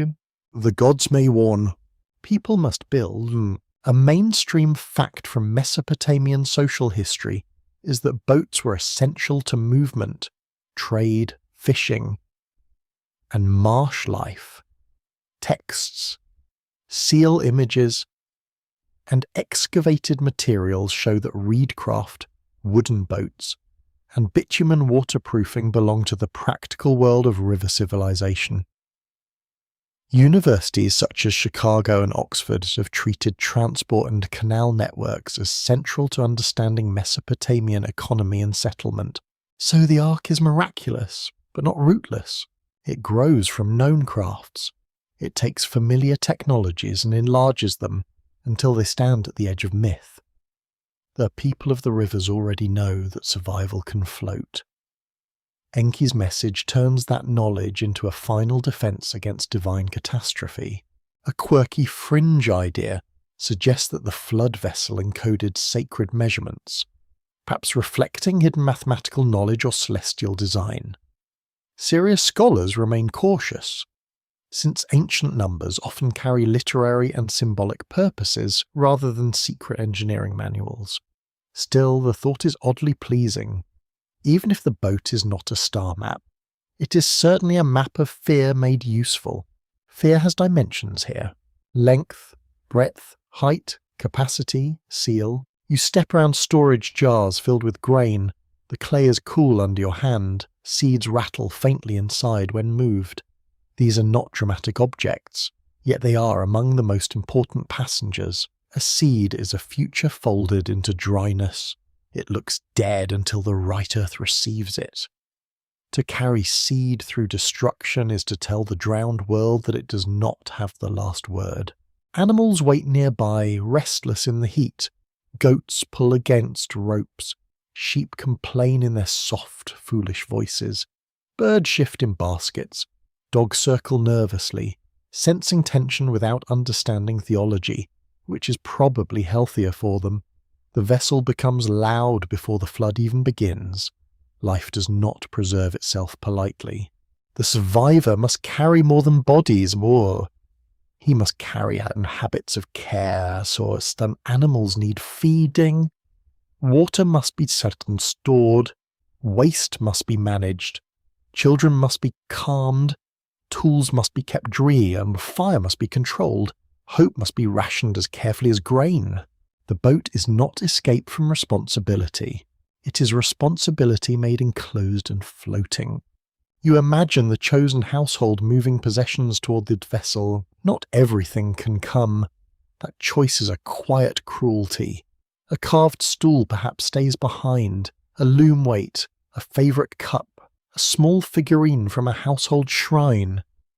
The uselessly beloved things of daily life become too heavy for survival. The future demands selection. What would you carry? Not what you shall own, but what must not vanish.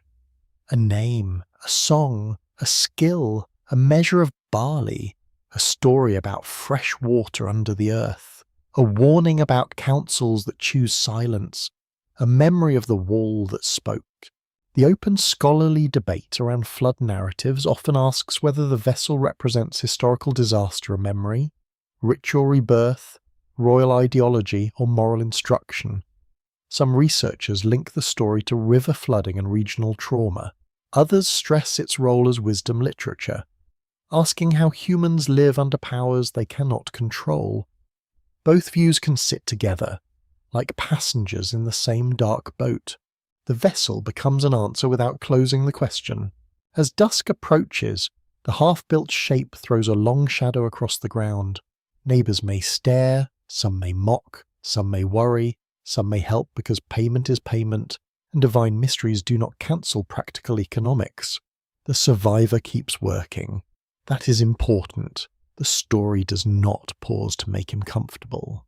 Wisdom often looks foolish until the weather changes. The sky turns copper. The heat leaves the plain slowly. Workers smear the last dark strips along lower seams, where water will test every weakness. The smell of pitch grows heavier in the cooling air. Hands are blackened. Backs ache. Voices fall. Even those who do not know the full truth may feel that the vessel is not ordinary. It has the shape of a refusal. Not refusal of the gods, exactly. Not refusal of fate, a subtler refusal. The refusal to let everything be unprepared. The refusal to let memory lie naked before disaster. The refusal to confuse present calm with permanent safety. Inside the vessel, shadows gather among jars, cages, tools, boars, and sleeping mats. The space feels cramped, practical, and sacred without trying. There is no marble floor, no polished altar, only the dense smell of preservation, grain, animal breath, pitch, reed, wool, wood, and fear. The boat holds a civilization in pieces. It holds craft learned from generations. It holds the discipline of counting, storing, binding, sealing, and naming. It holds the living answer to Enki's warning, made by human hands under a sky that has not yet confessed its danger. You stand at the threshold and feel the rough edge of the door. It is not elegant. It is enough. Perhaps that is why it feels so moving. Survival rarely looks majestic from the inside. It looks crowded, inconvenient, damp, and badly lit. It smells of animals. It requires someone to check the seals twice. The final message of Enki is becoming wood, reed, rope, and pitch. The whisper has become labour. The labour has become a vessel, and the vessel waits, dark and sealed in the evening, holding the seeds of a world that has not yet been given permission to continue. At first, the sky only changes colour. It is not yet the end of the world. It is a bruising of light, a dimming at the edge of the plain, a heaviness in the air that makes animals restless. Birds fly low over the reeds, dogs whine without knowing why. The river seems too still, as though it is holding its breath before speaking in a language no house can answer. You stand within the sealed vessel, where darkness gathers early. The smell is close and living: pitch, damp rope, stored grain, animal, heat, wool, breath, and fear pressed together in the narrow space. A goat shifts and knocks its horn against wood. Someone murmurs to calm it. A child asks a question and receives no real answer, only a hand on the shoulder and a whisper that tries to sound certain. Then the rain begins. Not in fury at first. It taps, it tests, it fingers the roof like a visitor who has not yet decided whether to enter. The sound is almost gentle, and that gentleness is worse, because it lets the mind hope. Perhaps it will pass. Perhaps this is only weather. Perhaps the warning was too large for the sky now arriving. Outside, the city hears rain on reed roofs and mud brick walls. People pull mats over doorways. Potters curse under their breath and drag vessels under cover. Mothers call children inside. A man laughs because someone has dropped a jar in the mud. Ordinary rain has visited many times. This rain wears the same face. That is how disaster enters. It borrows the shape of something familiar. The mainstream fact beneath the old flood imagination is that southern Mesopotamia was vulnerable to river flooding, shifting channels, storms, and the constant uncertainty of water management. Geological and archaeological studies examined by major institutions have shown that flood deposits appear at several ancient sites, though not all belong to one single event. Scholars treat the famous flood stories as mythic traditions shaped by real environmental risk, literary inheritance, and theological reflection. The debate remains careful. Some researchers argue that local floods helped nourish the memory behind these tales. Others warn that sediment layers cannot simply be matched to a universal story. Nature leaves traces, but stories arrange them into meaning. Mud can say water came here. It cannot say why mankind wept. The rain thickens. Now the tapping becomes drumming. The vessel's walls tremble slightly with each gust. Water strikes the roof, runs along seams, and gathers in channels where pitch must prove its worth. Someone inside checks a line of ceiling with nervous fingers. The boat is no longer an object being built. It is a question being tested. Will the message hold? You hear the first shouts from outside. They are distant at first, muffled by rain and wood. A voice calls across a lane. Another answers sharply. Animals cry from pens. A door slams. The wind rises, pushing rain sideways against the vessel. The familiar sounds of the city begin to break apart. They no longer form the pattern of evening life. They become scattered fragments of alarm. The river has changed. You cannot see it from within, but you feel it in the vessel's small movements. A lift, a shudder, a deep shift beneath the floor. Water has reached the structure, touched it, surrounded it, and begun to claim its purpose. The boat groans like a living thing waking reluctantly from sleep. A short silence follows. Then it rises. The ground is no longer ground. The vessel pulls against its restraints, then frees itself with a heavy lurch. Bodies inside fall against one another. Jars clink. Birds erupt in panicked fluttering. A child cries out. The world that was horizontal becomes unstable, and every ordinary confidence slips away at once. You are afloat. There is no poetry inside that first moment, only weight, sound, motion, and the blunt astonishment of survival beginning. The vessel rocks in black water. Rain hammers overhead. The city outside has become a geography of screams, collapsing walls, of floating giggle beams, overturned basket, and animals fighting the current. The story remains calm in memory, but the moment itself would not have been calms. Keep breathing.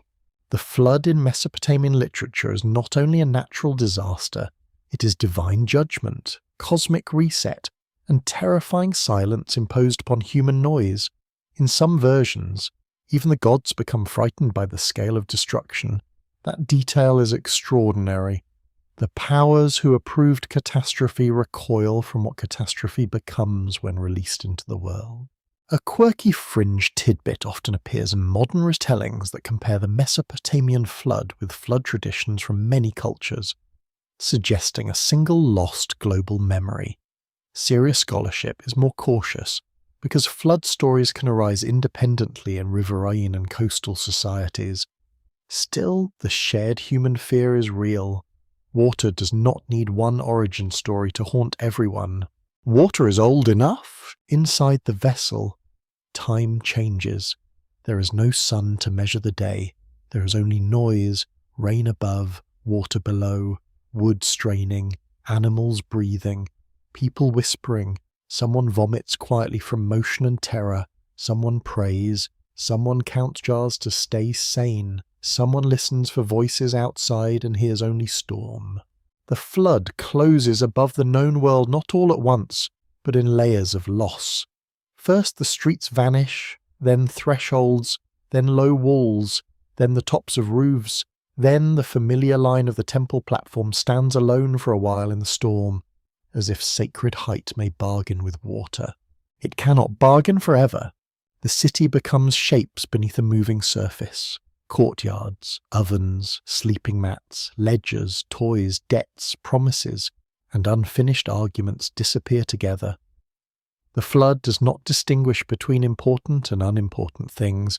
It takes royal seal and broken cup with the same indifference. It takes the goat pen and the shrine. It takes the place where someone once expected to wake tomorrow. That is the terror of water. It makes all boundaries temporary. You drift in the dark with the survivors, and the vessel becomes both prison and womb. There is no returning yet. There is no arriving yet. There is only enclosed continuation. Every breath inside depends on the walls holding, the food lasting, the animals enduring, the human mind not collapsing under the pressure of being chosen and helpless. Enki's warning has saved life, but it has not spared life from dread. That distinction matters. Wisdom does not always prevent the storm. Sometimes wisdom only gives you a structure that can survive it. This is not a comfortable teaching. But ancient stories are not always designed for comfort. They are designed to make the listener honest under the blanket of night. The rain continues until individual drops no longer exist as sound. It becomes one enormous presence. The air inside the boat grows warmer. Breath condenses. The animals settle into trembling fatigue. The people speak less. Words feel too small against the dark pressure outside. Perhaps the survivor thinks of the wall. Perhaps he thinks of the house that no longer stands. Perhaps he understands that obedience has made him live, but also made him witness the end of everyone who did not hear. That is a burden no divine message can fully soften. To be preserved is not the same as being innocent. Survival can feel like a gift and a wound at the same time. The vessel turns in the current, something strikes its side, hard enough to make everyone freeze. A beam perhaps, a door, a piece of someone's roof. The object scrapes away into blackness. No one speaks for several breaths. Then the boat goes on. In the flood's deepest stillness, when shouting has faded and only storm remains, the world becomes strangely empty. The noise that troubled the gods is gone. Human voices no longer rise from streets, fields, temples, and courtyards. The divine council has received its silence. But inside the vessel a smaller sound remains. Breathing. That small sound is mankind's refusal to vanish completely. It is not triumphant. It is not proud. It is fragile, damp, frightened, and enclosed in darkness. Yet it continues. It carries seed, memory, labour, names, and the warning that made preparation possible. Outside, the waters close above the known world. Inside of the descendants of mankind begin as a hush around a lamp, a hand gripping wood, a child finally sleeping against a bundle of grain, and somewhere beneath all that, water, deeper than loss. Enki's message moves with the dark current, not as comfort, but as continuation. The first sign of return is not land, but smell. After so much enclosed darkness, the air changes with a gentleness that almost hurts. It comes through a seam, thin and cool, carrying wet earth, broken reeds, soaked wood, and something green beneath the ruin. The survivors lift their heads. Animals stir. Even the vessel seems to listen, as though wood and pitch have been waiting for this softer message from the drowned world. The waters have not vanished. They have only loosened their grip. You stand inside the boat where everything has become damp, stale, and tired. Grain sacks sag, ropes have darkened. Wool smells sour. Human faces look hollow in the weak light. The body survives catastrophe before the mind understands it has survived. So there is no celebration at first, only blinking, only stiff limbs, only the careful inventory of breath. Someone touches the wall and feels stillness. That stillness is strange. For days beyond counting, motion has ruled everything, rocking, lifting, falling, scraping, turning. Now the vessel rests, not comfortably, but with a heavy slant, caught upon something solid beneath the thinning waters. The floor tilts, a jar rolls and stops, a bird flutters sharply in its cage, disturbed by the first suggestion of an ending. The old Mesopotamian flood accounts describe the vessel eventually grounding upon a mountain or high place. Though the exact detail varies between traditions, scholars have studied these differences carefully because they reveal how stories travel, adapt, and anchor themselves in different imagined landscapes. A mainstream fact is that the flood episode in the Epic of Gilgamesh belongs to a wider family of ancient Near Eastern flood traditions, preserved in tablets copied across many centuries. The story moves like water. It settles where memory lets it. You feel the door remain closed a little longer. That delay matters. Survival requires patience even when the terror has passed. To open too soon is to mistake longing for readiness. The survivor must test the world. Birds become scouts of creation, their wings carrying questions no human foot can yet answer. In some versions, birds are released to search for dry land. The details differ, but the image remains powerful. A creature leaves the vessel and enters the wet silence. It crosses the empty sky, where smoke no longer rises from hearths. It passes over water that hides streets, fields, walls, debts, cradles, and every ordinary mark of belonging. A bird knows nothing of dynasties. It only seeks a place to land.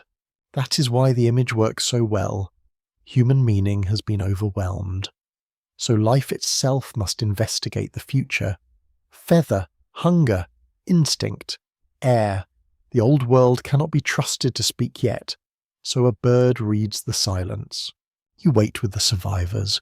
The boat is quiet in a new way, no longer under attack but not yet free.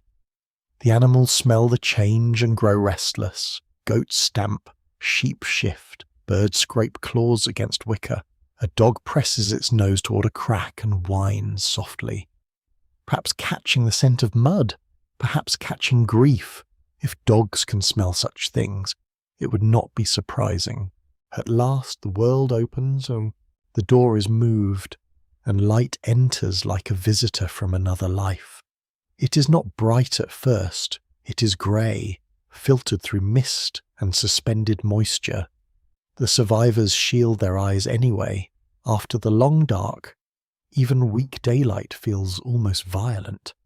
Air rolls in cold and wide, washing over bodies that have forgotten space. You step out onto mud. The ground receives the foot with a sucking sound. It is thick, uncertain, and shining. Everything is wet. Broken branches lie twisted in silt. Reeds have been flattened. Fish rot in shallow pools. The sky hangs low, pale and exhausted. The world is not restored. It is exposed. There is no city sound. No grinding stones, no market calls, no sandals in courtyards, no temple singers, no children arguing near water jars. The great silence desired by the divine council has come, but it does not feel peaceful. It feels abandoned. Silence without life is not rest. It is accusation. A short wind passes. You breathe slowly. This is where gratitude and horror meet. The survivor has lived, but he has entered a landscape emptied by the fact of his own preservation. The mud holds no explanations. It clings to ankles. It marks shin. It makes each step heavy, as though the earth demands that every living body acknowledge the dead before moving forward. Ancient flood stories often describe sacrifice soon after the survivor emerges.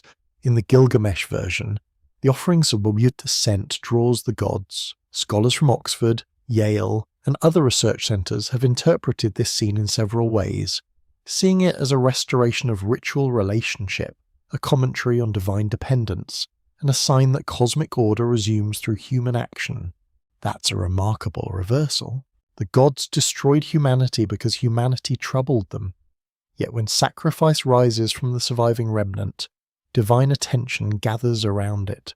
The offering proves that human ritual still matters. The world has been emptied, but not of relationship. Smoke climbs into the sky, and the broken chain between earth and heaven is tied again with scent. You see the survivor build an altar from what can be found.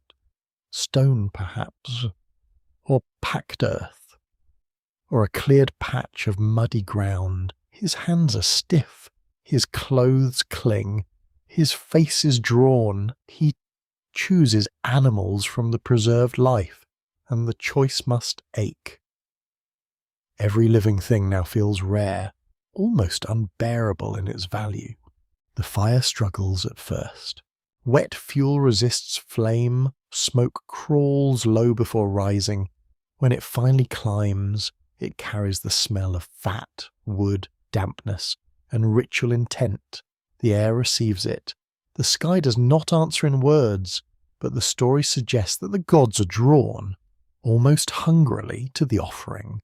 There is a quiet, almost awkward truth here. The divine order that judged mankind still depends on mankind's gestures. A quirky tidbit appears in this moment.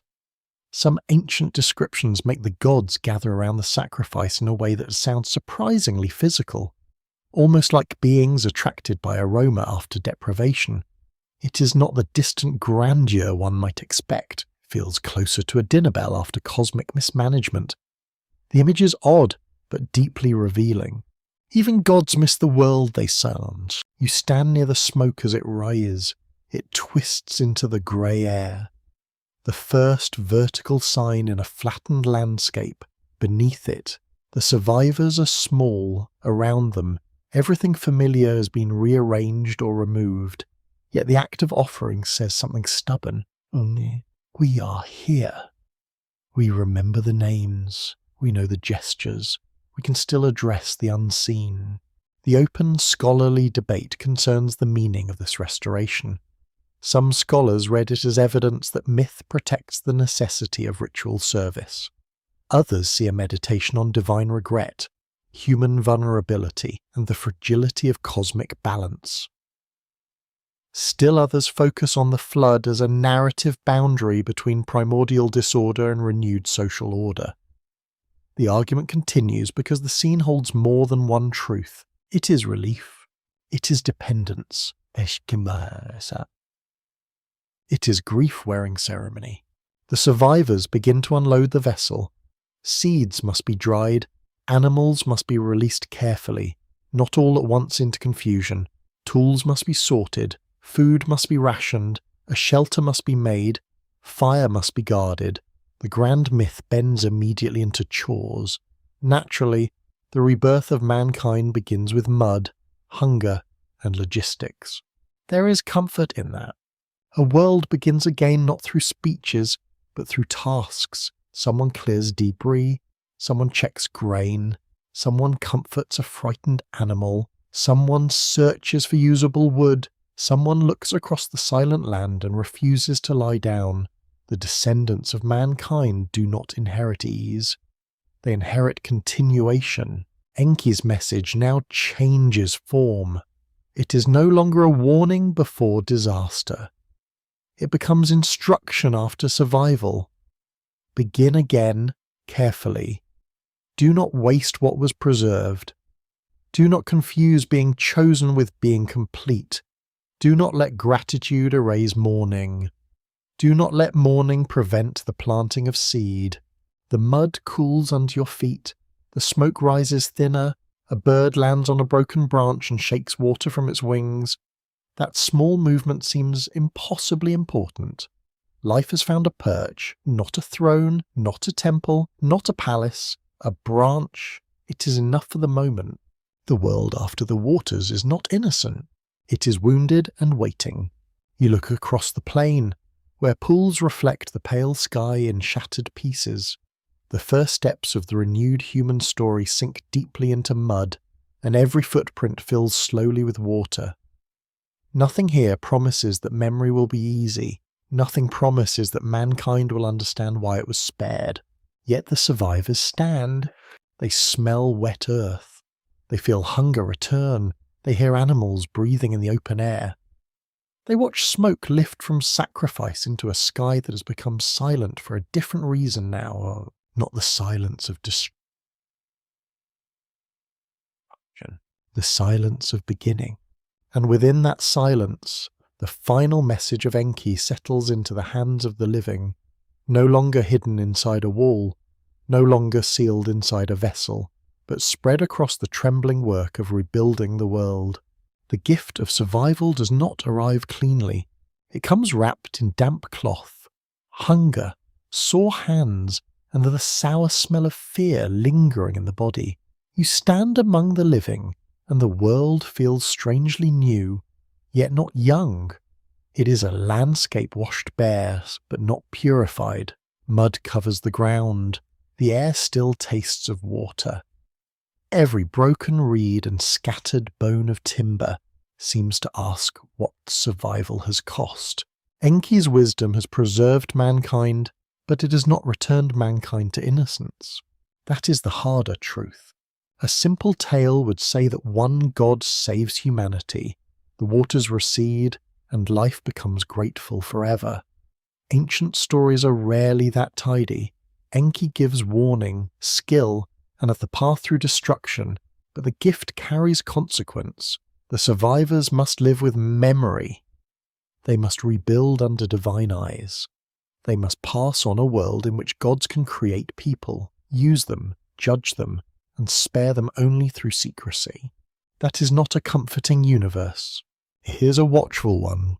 The mainstream historical fact beneath this unease is that Mesopotamian religion did not usually imagine humans as masters of creation. Texts studied by major universities such as Yale, Oxford, Chicago, and Pennsylvania show a worldview in which people depend on divine favour, ritual obligation, and correct order. Human life is precious but precarious. Kings rule by divine sanction. Temples feed the gods. Cities thrive or fail within a sacred and political structure larger than any one person. You feel that structure in the restored settlement. There is grain to dry, but not enough.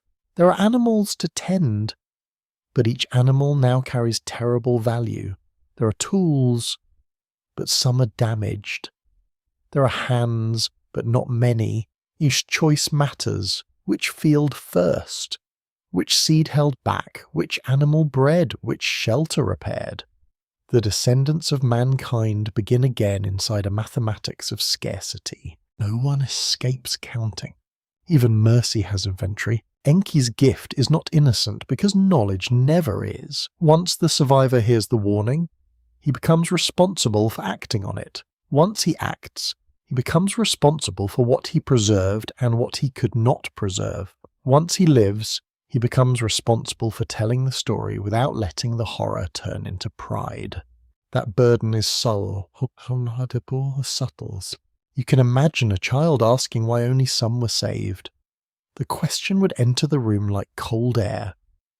The adult might look toward the doorway, toward the mud, toward the sky that no longer answers. Perhaps he would say the god of wisdom warned. Perhaps he would say the gods had decreed. Perhaps he would say nothing for a while, because some truths do not fit easily into a child's hand. A quirky little tidbit is that ancient Mesopotamian myths do not always protect divine dignity in the way later theological systems might prefer. Gods argue, hunger, regret, scheme, complain, and depend on offerings. They can be majestic and oddly recognizable. It is almost rude how human they sometimes seem. Or perhaps it is humans who are strangely divine in their restlessness. The gift of Enki exposes that resemblance. Humans are clay, but they plan. Humans are mortal, but they preserve words. Humans are servants, but they question the terms of service. Humans are frightened, but they build boats before the sky explains itself. In this sense, Enki gives mankind more than a warning. He gives humanity a share in cunning, foresight, and painful understanding. That is not softness. That is awakening. The open scholarly debate surrounding Enki's role often turns on whether he should be read primarily as a compassionate protector, a trickster figure, a guardian of cosmic balance, or a literary expression of wisdom operating within constraint. Some scholars emphasize his mercy. Others stress that he saves only a remnant and never overturns the divine system itself. The disagreement remains fruitful because the old texts keep him beautifully difficult. He is not simple, neither is the gift. You walk through a place where rebuilding has begun. A new hearth is set against a wall of drying bricks. Smoke rises from it. Thin and blue, someone repairs a plough from salvaged wood. Someone sorts seeds into shallow baskets. Someone washes mud from a child's hair with slow and careful hands. Ordinary tenderness returns quietly, not because sorrow is gone, but because hunger will not wait until grief is finished. The world makes demands. Mortality is one of them. Enki saves humanity from the flood, but not from death. The survivors are still bound to aging, sickness, accident, longing, and burial. This is another way the gift is not innocent. It preserves life without removing its wound. People will build again, love again, sing again, and then die beneath roofs their children repair. The flood ends, but impermanence remains. There is no ark for that. The ancient imagination understands mortality with unsparing calm. In the Gilgamesh tradition, the flood survivor receives a special fate, but Gilgamesh himself must still confront death as the human condition. Scholars have long noted that the epic turns from heroic adventure toward the painful knowledge that city walls, friendship, grief, and story are what humans possess in place of immortality. That is a very old lesson, and still rather inconsiderate. You may seek eternal life. The tablet may offer architecture instead. Build walls, record names, honour the dead, plant fields, make beauty within limits. That may be the closest answer the ancient world offers. Enki's wisdom does not erase the boundary, it teaches mankind how to live meaningfully beside it. You notice a freshly made tablet lying near a doorway. Its clay is smooth, unmarked, waiting. The hand that will write on it belongs to someone who knows the world can end. What does such a hand choose to record? Rations, perhaps, seed amounts, names of workers, offerings, weather, a birth, a death, a story of warning. Practical life and sacred memory begin again on the same surface. That is civilization after Enki, not innocent but inscription. The gift also brings confusion. If the gods can be persuaded, deceived, or circumvented, then divine order is not as fixed as it first appears. If wisdom can protect mankind, then ignorance becomes dangerous. If a warning may arrive indirectly, then every wall a dream, omen, and strange phrase may seem charged with hidden meaning. The saved descendants may become alert, perhaps too alert, to signs. Imagine living that way. A bird lands, and someone wonders. A storm gathers, and the heart tightens. A canal rises too quickly. An old fear wakes in the blood. A priest reads oil patterns or liver marks, trying to learn whether disaster is gathering again beyond sight. Mesopotamian divination grew into elaborate systems, recorded in scholarly texts that treated signs as part of a readable cosmos. A world once warned by indirection becomes a world that studies everything. The reed, the liver, the dream, the all may speak. The fringe imagination takes this further, picturing Enki's message as a hidden code passed through priesthoods, symbols, and secret teachings. Professional historians would separate such speculation from evidence, with reasonable firmness and perhaps a tired expression. Yet as a metaphor, it has power. The real hidden code may be the habit of attention itself. Listen carefully. Prepare humbly. Remember honestly. Those instructions are neither spectacular nor easy. Even compassion can trouble the soul when it reveals how fragile everything is. Enki's gift forces mankind to know that civilization depends on maintenance. Canals must be dredged. Archives must be copied. Temples must be repaired. Children must be taught. Stories must be retold. The world does not continue because it deserves to continue. It continues because living hands serve memory day by day. The sun lowers over wet fields. Light catches in shallow pools and turns them briefly to copper. The air smells of smoke, mud, bruised plants, and warm animals. A woman sets seed aside for planting, not eating. Though hunger must make that choice difficult, she trusts a future she cannot see. That act may be as brave as building the vessel. The gift of Enki lives there, not in certainty, in restraint. To eat everything now would be understandable. To save seed is wisdom. To mourn forever would be understandable. To teach a child a song is wisdom. To fear every cloud would be understandable. To rebuild anyway is wisdom. So the final message grows quieter, but deeper. It tells the descendants of mankind that survival is not proof of innocence, and knowledge is not proof of safety. You are not saved from responsibility, you are saved into it. You inherit tools, names, rivers, limits, and the difficult grace of beginning with trembling hands. The waters have withdrawn, but their lesson remains. The gift was never a simple rescue. It was the burden of becoming human with open eyes. The first teacher comes from the edge of the water. You see him not clearly, but through marsh mist and dawn light, where reeds stand taller than a person and the pools hold the sky in broken pieces. A narrow boat rests among the stems. Birds call from hidden nests. Fish turn beneath the brown surface. The air smells of wet grass, mud, and old rain drying slowly from the world. The figure waits where land and water cannot quite agree. In later Mesopotamian tradition, mysterious sages appear in the deep past, remembered as bearers of knowledge before the flood. They are often called apkallu in scholarly writing. Although the ancient idea is richer than one neat label can hold, these beings are associated with wisdom, ritual skill, craft, and the transmission of civilization. They stand at the edge of memory, half priestly, half mythic, like instructors sent from a world that ordinary history cannot enter. They are not kings, they are teachers. A mainstream fact is that Mesopotamian texts and images preserve traditions of antediluvian sages connected with divine wisdom, especially in relation to Ea, the Akkadian form of Enki. Scholars at universities such as Yale, Oxford, and Pennsylvania have studied these figures through ritual texts, learned lists, protective figurines, and ancient commentaries.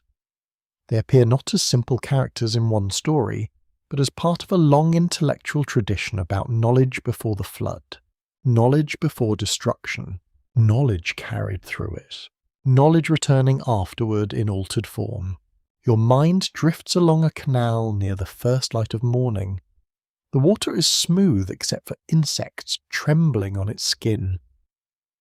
A young apprentice stands with a reed stylus tucked into his belt, staring at the stranger from the marsh. He's been told that wisdom sometimes arrives from deep places. He has also been told to be respectful, which is wise when dealing with anyone who may know the measurements of heaven and the mood of water. The sage speaks softly. He does not deliver a thunderous doctrine. He names things: brick, reed, star, fish, measure, offering, boundary, song, grain. He teaches the world by arranging it in the mind. The apprentice repeats the words, feeling them settle inside him like small stones placed along a path. To name a thing is not to possess it, but it is to meet it properly. This is how civilization often begins again, not with a battle cry, with a lesson. The old traditions sometimes describe 7 sages before the flood. The number 7 appears often in Mesopotamian thought, associated with completeness, divine groupings, demons, gates, planets in later interpretation, and ritual patterns. A number can become more than arithmetic, becomes atmosphere. 7 feels ordered, bounded, memorable, almost sealed. A quirky fringe tidbit is that modern speculative writers have turned the sages into everything from lost scientists to visitors from beyond the human world. Professional historians usually answer with caution, then point back to ritual texts, iconography, and ancient learned culture. Still, the image of fish-cloaked wisdom figures stepping from the waters has a peculiar stubbornness. It refuses to become ordinary, perhaps because teaching itself feels miraculous. One mind touches another, and the future changes. You enter a workshop where the sage's knowledge becomes practical. There is wood, copper, string, clay, baskets, pigments, stone weights, and the faint scent of heated bitumen. A craftsman learns how to join parts so they hold under strain. A scribe learns how to shape signs with discipline. A healer learns words and substances used to calm affliction. A builder learns alignment, foundation, and the patience of repeated layers. These are not glamorous revelations. They are the bones of survival. A city cannot live on myth alone. It needs measures that agree, canals that flow, doors that close, ovens that bake, and songs that return at the right season. It needs people who know how to cut reeds, brew beer, seal jars, mend nets, bury the dead, read omens, and teach children without losing patience completely. That last one may be the highest art, though few royal inscriptions admit it. The sages represent this transmission of craft and order. They are memory personified.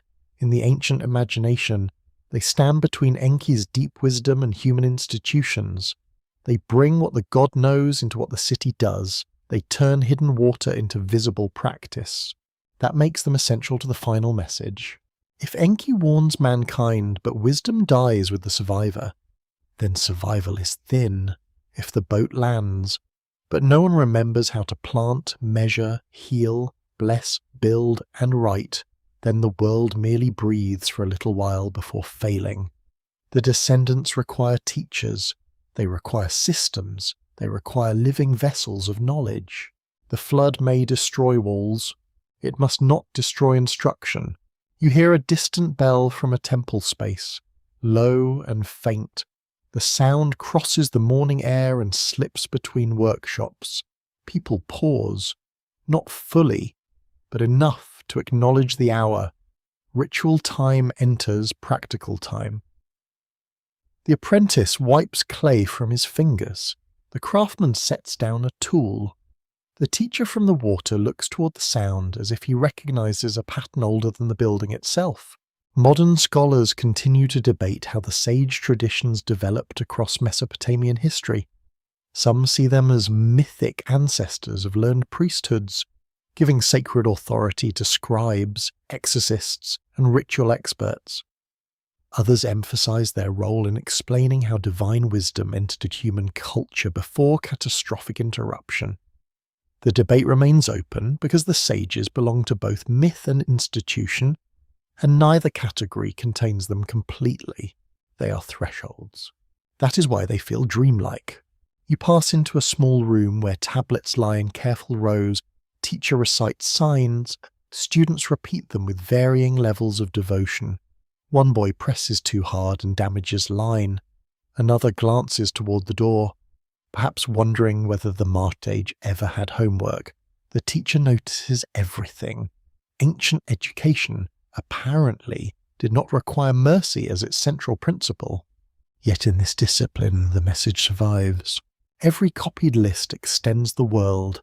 Every memorized hymn protects a relationship with the divine. Every ritual instruction tells future hands what to do when fear returns. The sages are no longer only figures at the water's edge. They become the pattern inside schooling, priesthood, craft, and archive. This is Enki's wisdom made repeatable. The idea is calming, though slightly unsettling. You are not saved by one revelation alone, you are saved by a repetition, by copying, by practice, and by boring tasks performed carefully enough to matter. The sacred may enter history through one great warning, but it remains there through hundreds of ordinary lessons. The apprentice becomes a teacher. The teacher becomes a memory. The memory becomes clay. Outside, the marsh shines under morning sun, reeds sway, and their tips brush one another with a papery hush. A man pushes a boat through a narrow channel. Standing with practiced balance, for a moment, his outline against the water looks almost like one of the old sages. Human, perhaps. More than human, perhaps. Or merely made mysterious by distance and light. Perhaps that is enough. The final message to mankind may include this quiet instruction. Do not imagine that wisdom belongs only to gods. Do not imagine that survival ends when the danger passes. Seek the teachers who carry fragments. Become one. When the time comes, guard the ordinary arts, because beneath them lies the hidden architecture of civilization. A child learns as a sign. A field receives seed. A healer whispers over water. A builder lays the first brick of a new wall. In these gestures, the sages continue their slow work. They do not solve the mystery of the flood. They do not explain why so much was lost. They do not remove mortality. hunger, or fear. They place tools in human hands and patterns in human minds. That's no small mercy. The water at the marsh edge darkens as a cloud passes across the sun. The teacher's reflection trembles and breaks. When the light returns, he seems less like a being than a memory of a being, already withdrawing into the deep place from which all wisdom rises. But the apprentice still holds the words, the signs remain on the tablet, the lesson has entered the human world, so the descendants are not left empty. They inherit more than grief. They inherit instruction, discipline, and the strange belief that knowledge can pass from one fragile body into another, across floods, across kingdoms, across nights, until even a listener far from the rivers feels the old teacher standing softly at the edge of the water. The temple doors open before the heat has fully entered the day. You stand near the threshold, where the stone socket of a wooden doorpost has been worn smooth by years of turning. The air smells of wax smoke, barley flour, wool and oil. Somewhere within the dim rooms, water is poured into a basin with careful hands. Somewhere else, a singer warms his voice softly, not for performance, but for order. The temple is awake. It is easy to imagine a temple as only a sacred house, a quiet dwelling for a god. In ancient Mesopotamia, it is more than that. It is a storehouse, employer, archive, kitchen, ritual stage, granary, landholder, and keeper of measurements. It binds heaven to account keeping with remarkable seriousness. One almost admires the ambition. Few civilizations have made divinity and inventory such close colleagues. You pass through a courtyard where workers bring offerings in baskets, dates, grain, fish, beer, wool, oil. A young man carries a jar with both arms, face tense from concentration. A priest checks its seal. A scribe writes. The god receives. But the institution records sacred order needs witnesses and apparently also receipts. The mainstream fact is that temples in Mesopotamian cities played major roles in economic and administrative life, especially during early urban development.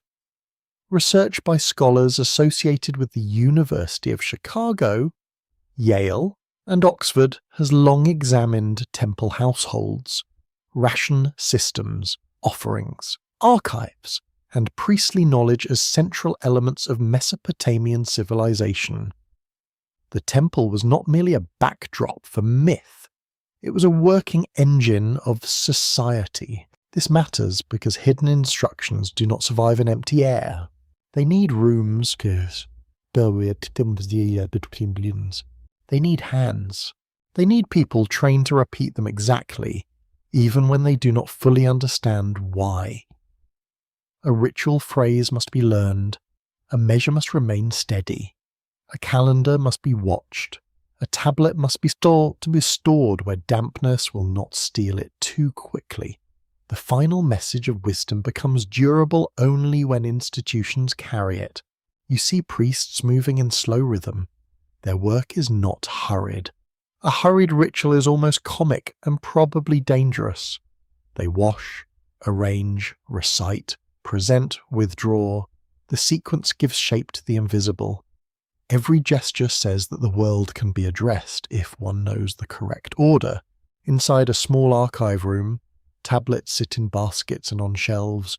Some record offerings, some contain hymns, some list omens, some give instructions for rituals, incantations, purification, lamentation, and protection. Clay holds the voice of practice. It tells future hands what present hands have done. Records from Mesopotamia confirm that scribes and learned specialists preserved extensive bodies of technical knowledge. This included astronomy, mathematics, medicine, divination, law, ritual, and lexical scholarship. Major museums and universities have studied these tablets as evidence of a highly trained literate culture. Such knowledge was not scattered loosely among all people. It often belonged to specialists whose authority rested on memory, schooling, and access. Access is the quiet word. Not everyone enters the archive. Not everyone reads the omens. Not everyone knows why water is poured in one vessel and oil in another. Knowledge creates hierarchy. It protects wisdom, but it also encloses it. The same system that preserves instruction can hide it from the many. The temple is sanctuary and gate. That tension never leaves. A quirky tidbit appears in the world of Mesopotamian measurement. Scribes worked with systems of numbers that allowed impressive calculations, including land areas, volumes, weights, and astronomical patterns. To the tired mind, this may sound like ancient homework with extra dust. Yet those calculations shaped fields, canals, wages, beds, buildings, and ritual timing. Civilization depends on people willing to be precise, while everyone else wants dinner. You enter a measuring room in the imagination. Reed rods, weights, baskets, jars, and tablets sit in ordered relation. A master scribe teaches a younger one how to calculate the bricks needed for a wall, the barley owed to workers, or the provisions required for a ceremony. The student repeats, scratches, erases, repairs the surface, tries again. The world is made safer by repetition. Perhaps this is one of the hidden instructions preserved after catastrophe. Measure carefully, store wisely, count honestly. Though history suggests humanity has treated that instruction as optional more often than ideal, the old administrative tablets reveal both order and inequality. They show systems capable of feeding many people, organizing labor, and building temples. They also remind you that systems can burden the people they claim to protect. Kings stand near this world, never far from the temple's shadow. A ruler receives legitimacy through the gods. He builds temples, restores walls, digs canals, defeats enemies, and inscribes his name with impressive confidence. Royal inscriptions often present the king as chosen, beloved, commanded, or strengthened by divine power. The political message is clear. The city's order flows from heaven through the ruler into brick, field, and law. Very convenient for the ruler.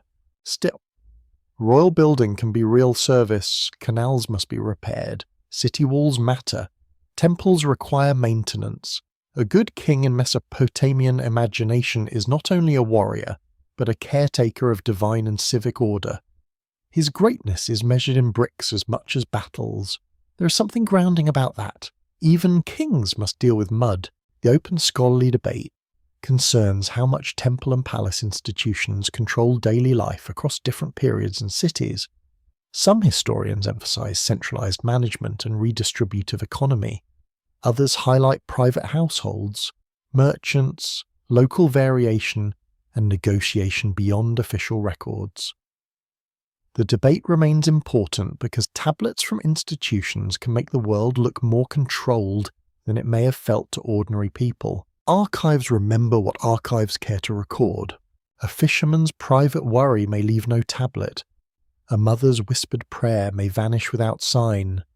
A labourer's resentment may appear only as absence, delay, or a name in a ration list. The temple preserves order, but not every inner life. That missing humanity presses softly against the clay. You walk through the temple kitchen. Bread is being prepared for divine offering. Flour dust floats in the light. The oven glows. A worker wipes sweat from his cheek with the back of his wrist. The offering will be presented with reverence, but someone still has to bake it without burning the edges. Sacred food has practical enemies. Smoke rises through a roof opening. In the sanctuary, the god's image waits in dimness. It may be dressed, washed, fed, and honoured according to ritual pattern. The statue is not merely decoration in Mesopotamian understanding. It can function as the divine presence within the city, treated with care so the relationship between God and people remains intact. This is a world where neglect may have consequences. The temple's hidden instructions therefore protect continuity. They teach how to approach the divine without chaos. They teach when to lament, when to celebrate, when to purify, when to rebuild, when to consult signs. If Enki's wisdom survives among mankind, it may do so in these repeated gestures, disguised as ordinary ritual duty. That disguise is powerful. A priest pouring water may not say it is preserving Enki's final message. A scribe copying a measurement may not say he is guarding the Ark of Memory. A king restoring a temple wall may not say he is answering the flood. Yet each act participates in the same ancient refusal. The world once broke, therefore order must be tended. The temple becomes a boat made of yugams. Its walls hold seed, memory, offerings, tablets, tools, and patterned speech. It does not float on water, but it floats on time. Generation after generation enters, learns, serves, doubts, repairs, and leaves. The institution outlives the individual, which is both comforting and slightly cold. You stand again at the threshold as evening falls. The doorpost is cool under your hand. A distant bell sounds, and the sea of the courtyard quiets. The last light catches on a jar of oil. The smell of incense thickens, soft and bitter. Inside the archive, tablets rest in their baskets, bearing numbers, names, hymns, and instructions for hands not yet born. The descendants of mankind receive wisdom not only as revelation but as structure. Measure the grain, guard the world, feed the sacred, repair the wall. The message hides in order. Not because order is perfect, but because without it, memory dissolves. And in the fading temple light, you sense that kings and priests may rise and fall, but the deeper instruction remains, patient as water beneath the earth. The garden is quiet in a way that makes every leaf seem awake. You stand beneath low branches where fruit hangs in the warm air, heavy with sweetness. The soil is damp near a narrow channel of water, and the scent of herbs rises where feet have brushed them. Somewhere in the greenery, a small creature moves unseen, a lizard perhaps, or a snake, or only the mind giving shape to the old unease that gathers around wisdom. Water runs softly beside you. It is not a river in flood.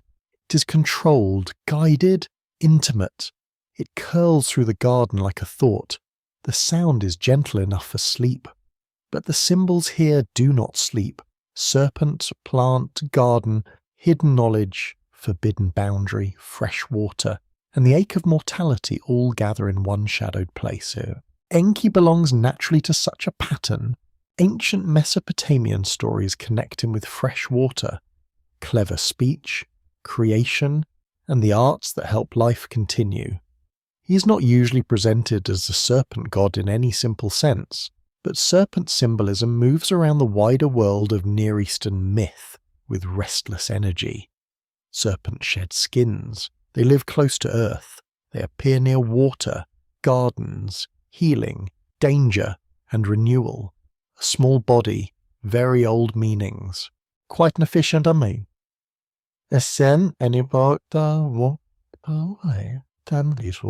The mainstream fact is that ancient Mesopotamian texts still include myths about sacred plants, divine wisdom, mortality, and the loss or withholding of special life-giving power. The Epic of Gilgamesh, studied by scholars at Yale, Oxford, Chicago, and other institutions, contains the famous episode in which Gilgamesh obtains a plant connected with restored youth, only for a serpent to take it while he bathes. The scene leaves humanity still mortal, and the serpent mysteriously renewed. You can almost hear the splash. Gilgamesh, exhausted by his grief and the fear of death, reaches toward a solution that his body cannot keep. The plant is not salvation for all mankind. It is a fragile possibility carried by one man, resting on a shore, lost in a moment of ordinary human vulnerability. He bathes, he relaxes, he looks away. The serpent steals the plant. Even heroes misplace eternity. That detail feels almost cruel, but also deeply human. Mortality is not overcome by effort alone. The body remains careless at the edge of miracle. The serpent departs with renewal, while the man returns to his city, where walls, not immortality, become his answer. He cannot live forever, but he can behold what human labour has built. Now the garden around you grows darker. Another ancient story from Sumerian tradition, often called Enki and Ninhursag in modern discussion, speaks of a sacred place, divine plants, eating, illness, and healing. Enki consumes plants and consequences follow: goddesses, organs, birth, and restoration enter the tale in a sequence that is strange, symbolic, and not always polite to modern expectations. It is a myth of fertility, appetite, transgression, and repair. The divine body becomes a landscape of trouble. The scholarly debate remains open concerning how such plant and garden traditions should be understood. Some researchers emphasize fertility and agricultural symbolism. Others explore healing rituals, sacred geography, divine genealogy, or mythic reflection on limits. The question is never simple, because ancient myths use plants the way dreams use doors. They seem small, then open into whole worlds. You brush your fingers across a leaf. It is cool. A plant may be food, medicine, temptation, offering, poison, perfume, or proof that life returns after barrenness. In land shaped by irrigation, a garden is not merely decorative.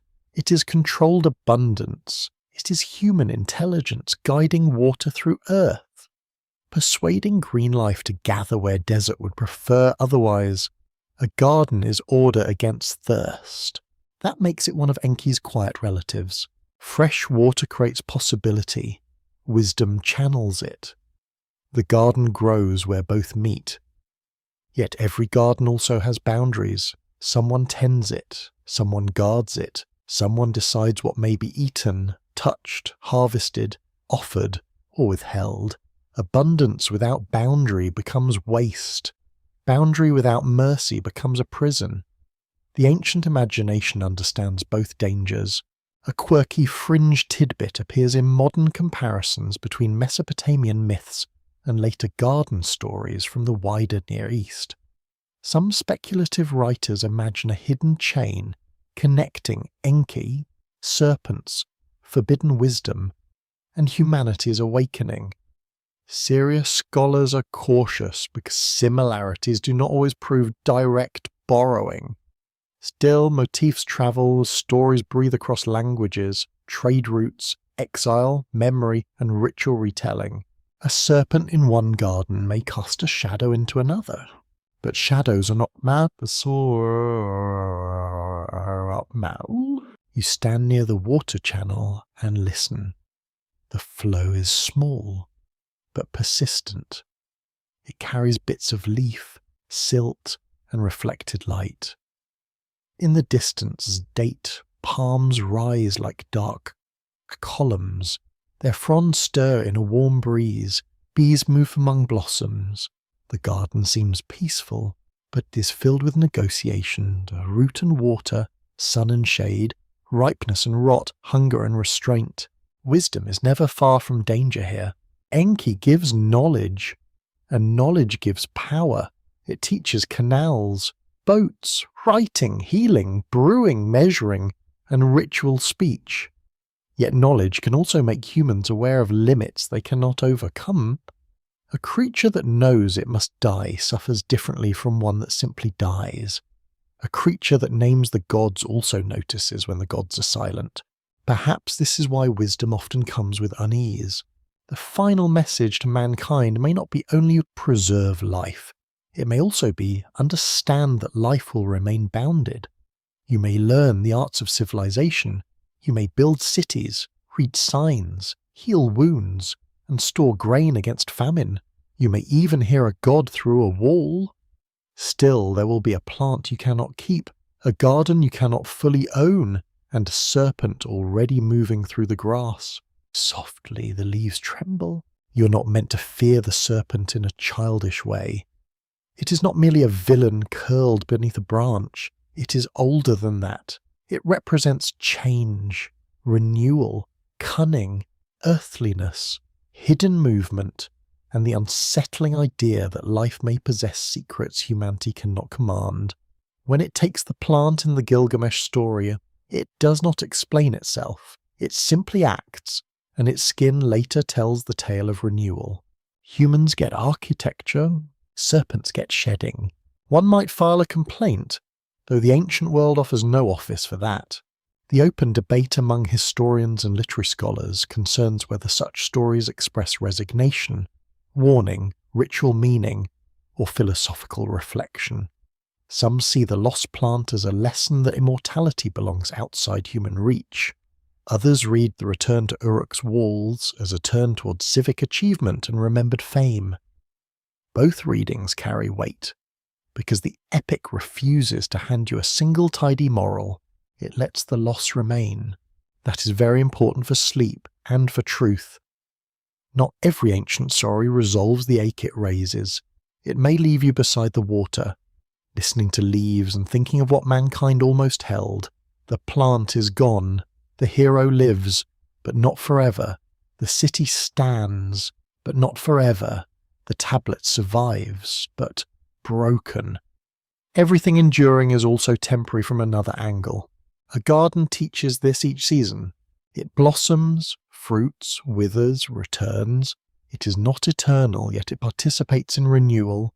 Perhaps that is the mercy humans receive instead of immortality. Not endless life for one body, but recurring life through descendants and seeds, stories, tools, and names. Enki's wisdom does not make mankind deathless. It teaches mankind how to place fragile continuities inside a world of endings. You kneel near the channel and touch the water. It is cool against your fingers, clearer than the river, carefully guided by human work. This water could feed a herb bed, soften clay, rinse a wound, or fill a ritual vessel. Its meaning depends on use. That is Enki's world again, not raw force, but directed possibility. The garden becomes a small model of civilization. Water must be led, plants must be tended, boundaries must be kept, desire must be disciplined, knowledge must be handled with reverence. A careless hand can waste the seed, a greedy mouth can break the pattern, a sleepy hero can lose the plant. No one is exempt from attention. The air cools as evening enters the leaves. A bird settles on a branch and gives one last brief call. The channel continues to murmur. Somewhere in the grass, the hidden creature moves again, hardly more than a line of darkness slipping between stems and beam. You do not receive a final answer from the garden. You receive a pattern. Fresh water offers life. The plant offers hope. The serpent offers reminder. The boundary offers form. The loss offers wisdom. And Enki's message moves quietly among them, telling the descendants of mankind that knowledge is sacred, but not ownership, and life is precious, but not possession. The garden remains. The water moves. The serpent passes unseen through the green edge of human longings. The clay rests beneath a modern lamp, and the ancient room becomes a table of evidence. You stand not in a temple now, but in the quieter chamber of study, where gloves, photographs, catalogue numbers, and careful translations surround the broken signs. The air smells faintly of paper, dust, polished wood, and that peculiar stillness found in museum collections. Nothing moves quickly here. Even curiosity lowers its voice. The tablet does not care that anyone wants certainty. It lies there, cracked and stubborn, offering part of a sentence, a divine name, a damaged verb, and a gap where a motive should be, around it. Generations of scholars have leaned close, comparing copies, tracing signs, weighing grammar, and asking what the ancient storyteller intended. The questions are patient, but they are not small. Was the flood memory based on real? Was Enki truly imagined as humanity's protector? or as a divine technician preserving cosmic balance? Did ancient scribes treat these stories as sacred history, learned literature, ritual knowledge, political theology, or all of these at once? The mainstream fact is that Mesopotamian flood traditions survive in several textual forms, including the Atrahasis epic, the Sumerian flood story, and the flood account imseted in the Epic of Gilgamesh. Researchers at major institutions such as Oxford, Yale, Chicago, and Pennsylvania have studied these compositions through philology, archaeology, comparative literature, and ancient religion. Their work shows that the story is not one simple document, but a long tradition reshaped through time. That complexity matters. A single neat answer would be easier. It would also be less honest. You look at the tablet's surface, where the wedge-shaped marks catch the light like tiny shadow cut into clay. Every sign is a decision made by a scribe, and every translation is another decision made much later. One scholar may restore a missing word with confidence, another may leave the gap open, preferring silence over a beautiful guess. Both choices carry risk. A fulfilled gap can mislead. An empty gap can understate. This is one reason scholarly debate remains alive. Ancient texts are not transparent windows. They are stained glass found in fragments, with pieces missing and colours altered by fire, soil, and time. You can see through them, but never without distortion. The responsible reader learns to love the distortion without pretending it is clarity. There is a debate about the flood itself. Some researchers connect the tradition to the real environmental instability of southern Mesopotamia, where rivers could flood, shift, and reshape settlement patterns. Excavations at sites such as Kish, and Shuruppak reveal flood deposits, though these layers are not all from the same time or event. Other scholars warn that literary floods need not correspond to one specific catastrophe. Mud remembers water. Story remembers meaning. The difference is important. A flood deposit can show that water overwhelmed a place. It cannot show that the gods were angry, that a council met, or that Enki whispered through reeds. Those belong to narrative, theology, and imagination. Yet it would also be unwise to separate myth completely from experience. People who live beside unpredictable rivers do not need to invent fear from nothing. They have heard walls soften. They have watched fields vanish. They know what water can do when it stops behaving like a servant. The quirky tidbit is that some early excavators, eager for dramatic connections, sometimes interpreted flood layers with more confidence than later scholarship would allow. One can almost picture the excitement. A layer of silt, a famous tree, and suddenly everyone wants a shovel to become a prophet. Modern archaeology is more cautious, which is less theatrical, but usually better for the truth. Caution is not dull. Caution is how we wonder avoids becoming Paulson's Albert Thomas. You move from the tablet to a map. The ancient cities appear as marks across the alluvial plain. Uruk, Nippur, Shuruppak, Eridu, Kish. Each name opens a different archive of questions. Some cities preserve administrative records, some preserve myths, some preserve architecture, some preserve mostly absences, which are also evidence, though less cooperative. The map reveals that stories travel across political worlds. A tale may begin in one language, be copied in another, enter a royal library, become a school text, and later be rediscovered in fragments. This movement complicates every claim about origin. When someone asks what the story originally meant, the past seems to smile faintly and ask, originally to whom? To a priest? To a scribe? To a king? To a student with clay under fingernails? That question opens another debate. Scholars continue to ask how myth functioned in scribal education. Was the flood story copied because it was religiously important, because it displayed elegant language, because it trained advanced students, or because learned tradition valued ancient narratives as part of cultural memory? The answer may shift by time, city, and tablet. Ancient literature had audiences, not just authors. Those audiences changed also.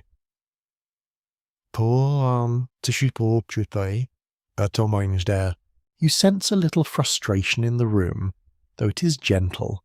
The scholar wants the old world to speak plainly, but the old world speaks in genres.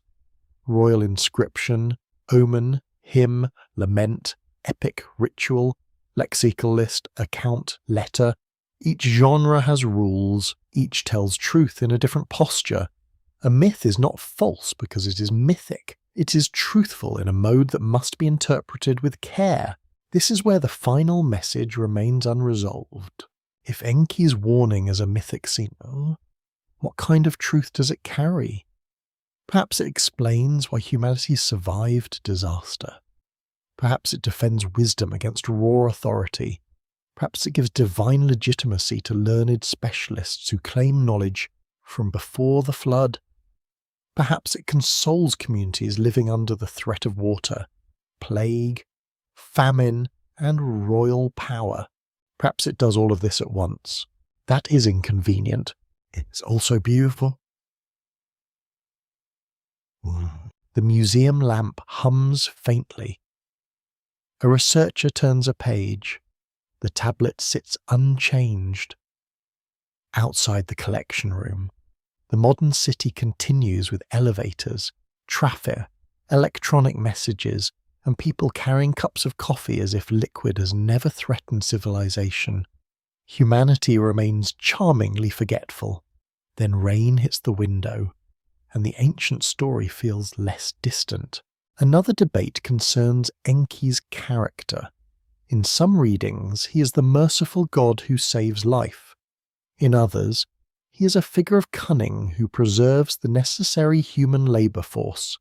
Some see him as a patron of wisdom who respects life's complexity. Others see divine politics, where no god fully escapes responsibility for what happens. Ancient texts rarely give him a clean halo. They give him depth. Depth casts shadows. You walk along shelves of publications where scholars have spent lifetimes on signs smaller than fingernails. One book studies the grammar of a line. Another examines parallels among flood traditions. Another reconstructs ritual contexts. Another critiques older assumptions. This slow accumulation of argument is itself a kind of arc, not made of wood, but of attention. It carries fragments forward. Professional debate can feel dry from a distance, but up close it is full of human devotion. Someone cared enough to compare tablets at midnight. Someone learned dead languages with living discipline. Someone refused a tempting conclusion because the evidence did not support it. Someone left a question open so the past would not be forced to say what it never said. That restraint has dignity. It also suits sleep. Certainty can be noisy. Uncertainty, handled honestly, becomes a dim room where thought moves slowly. You do not need every answer tonight. You only need to feel the shape of the mystery and understand why it endures.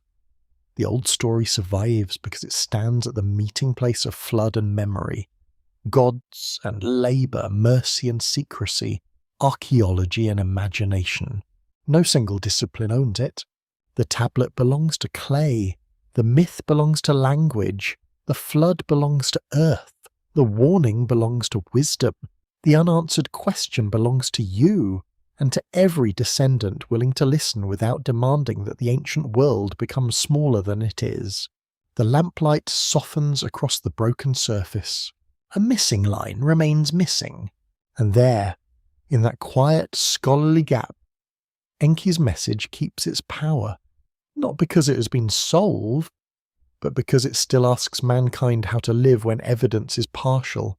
Memory is wounded, and truth arrives in fragments. The message no longer waits only in clay.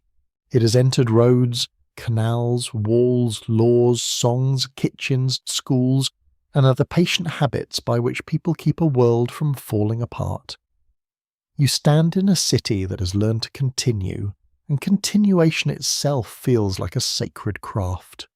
Dawn wreathes over mud-brick roofs, smoke lifts from ovens, water glimmers in a canal, held between banks repaired by hands that know the river too well. Civilization is the message made visible. Not perfect civilization, not gentle civilization, not the polished dream of later storytellers who prefer their ancient worlds orderly and golden. This one smells of animals, dust, fish, beer, hot bread, sweat, and wet clay. It has arguments, taxes, hunger, repairs, bad decisions, and probably at least one official who enjoys in his authority far too much. Still, it holds. That holding is not accidental. The mainstream fact is that Mesopotamian civilization developed some of the earliest known urban institutions, legal traditions, writing systems, large-scale irrigation networks, and literary archives. Research from universities such as Chicago, Yale, Oxford, and Pennsylvania has shown how these systems allowed communities to organize labor, preserve information, manage resources, and imagine themselves within a divine order. You walk beside a canal at first light. Men clear reeds from the channel with hooked tools. Their legs are sunk to the knee in mud. The water is sluggish, but it moves. That movement is everything. Without channels, fields thirst. Without fields, granaries empty. Without grain, temples weaken. Workers scatter, kings boast less convincingly, and scribes have fewer reasons to look severe. A canal is not glamorous. Of course, it is civilization's quiet throat. Through it, water becomes bread, bread becomes labor, labor becomes walls, walls become archives, archives become memory, memory becomes warning. The chain is humble. But ancient stories often hide their deepest truths in humble things. Enki, god of fresh water and craft, would not need a golden throne to make his point. He might only point to a maintained sluice gate and say, "There, descendants. Learn from that." The message inside civilization begins with foresight. Do not wait for the flood to respect your schedule. Build banks, store grain, train scribes, teach children the signs, prepare rituals for fear, laws for dispute, measures for fairness, and songs for grief. These are not luxuries, they are vessels. Each one carries life across some smaller disaster. You enter a scribal school where boys repeat lists in uneven voices. The room is warm, and the clay tablets smell damp. A teacher watches with the calm severity of a person who has heard every excuse since the invention of literacy. One student presses a sign too shallow. Another miscopies a line. The teacher corrects him. History survives through such annoyances. This is deeply reassuring. The world may be saved by disciplined boredom. Writing is one of the clearest forms of the message. It allows a command, a count, hymn, law, or lament to leave the mouth and remain. It does not live forever. Of course, tablets break, libraries burn, languages die, but writing extends memory beyond the fragile circle of living voices. It gives descendants a chance to receive what ancestors could not personally say. Ancient Mesopotamian law collections, including the famous laws associated with Hammurabi, show how rulers presented justice as divinely sanctioned order. Scholars still debate how such law collections functioned in practice, whether as royal ideology, legal reference, scribal tradition, or moral monument. The debate remains open because the texts are grand, while real life usually happens in smaller, messier rooms. Still, law matters. It says harm can be named. It says conflict can be judged by something more durable than anger. That does not make the system equal, modern, or merciful by present standards. Ancient laws reflect hierarchy, gendered assumptions, class distinctions, and harsh penalties. Yet they also reveal a powerful need to place human conflict inside order. Civilization becomes a second arc, built against the flood of violence within mankind itself. You step into a courtyard where two men argue over a boundary. Their voices rise. A neighbour intervenes. A witness is called. Someone mentions a tablet. Suddenly the dispute is not only heat and pride, it becomes memory, measurement, testimony, procedure, not perfect justice, but an attempt. Enki's wisdom may live in that attempt, because raw force has been slowed by recorded words. Compassion too becomes part of the hidden message. Not soft compassion alone, but practical compassion. The kind that stores food for lean months.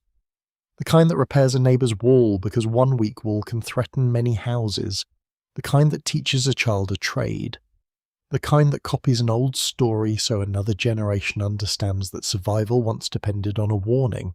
A quirky fringe thought imagines Enki's final message as a literal lost tablet hidden somewhere beneath the ruins of Eridu, waiting for discovery with a complete instruction to mankind. It is a delicious idea, especially for anyone who enjoys secret chambers and dramatic music at a very low volume. Professional archaeology offers no evidence for such a tablet. The more haunting possibility is that the message was never one object. It was a pattern distributed through culture. You see it in irrigation, because water must be guided. You see it in writing, because memory must be guided. You see it in law, because power must be guided. You see it in ritual, because fear must be guided. To guide is not to dominate completely. The river always keeps some freedom. Memory always loses something. Power always strains against limits. Fear returns in new disguises. Yet guidance matters. It is the difference between a flood and a canal, between noise and song, between panic and preparation. The open scholarly debate here concerns whether early civilization should be understood mainly as human progress, human control, human burden, or human adaptation to environmental and social pressure. Some researchers emphasize innovation and complexity. Others point to inequality, coercion, disease, and labor demands.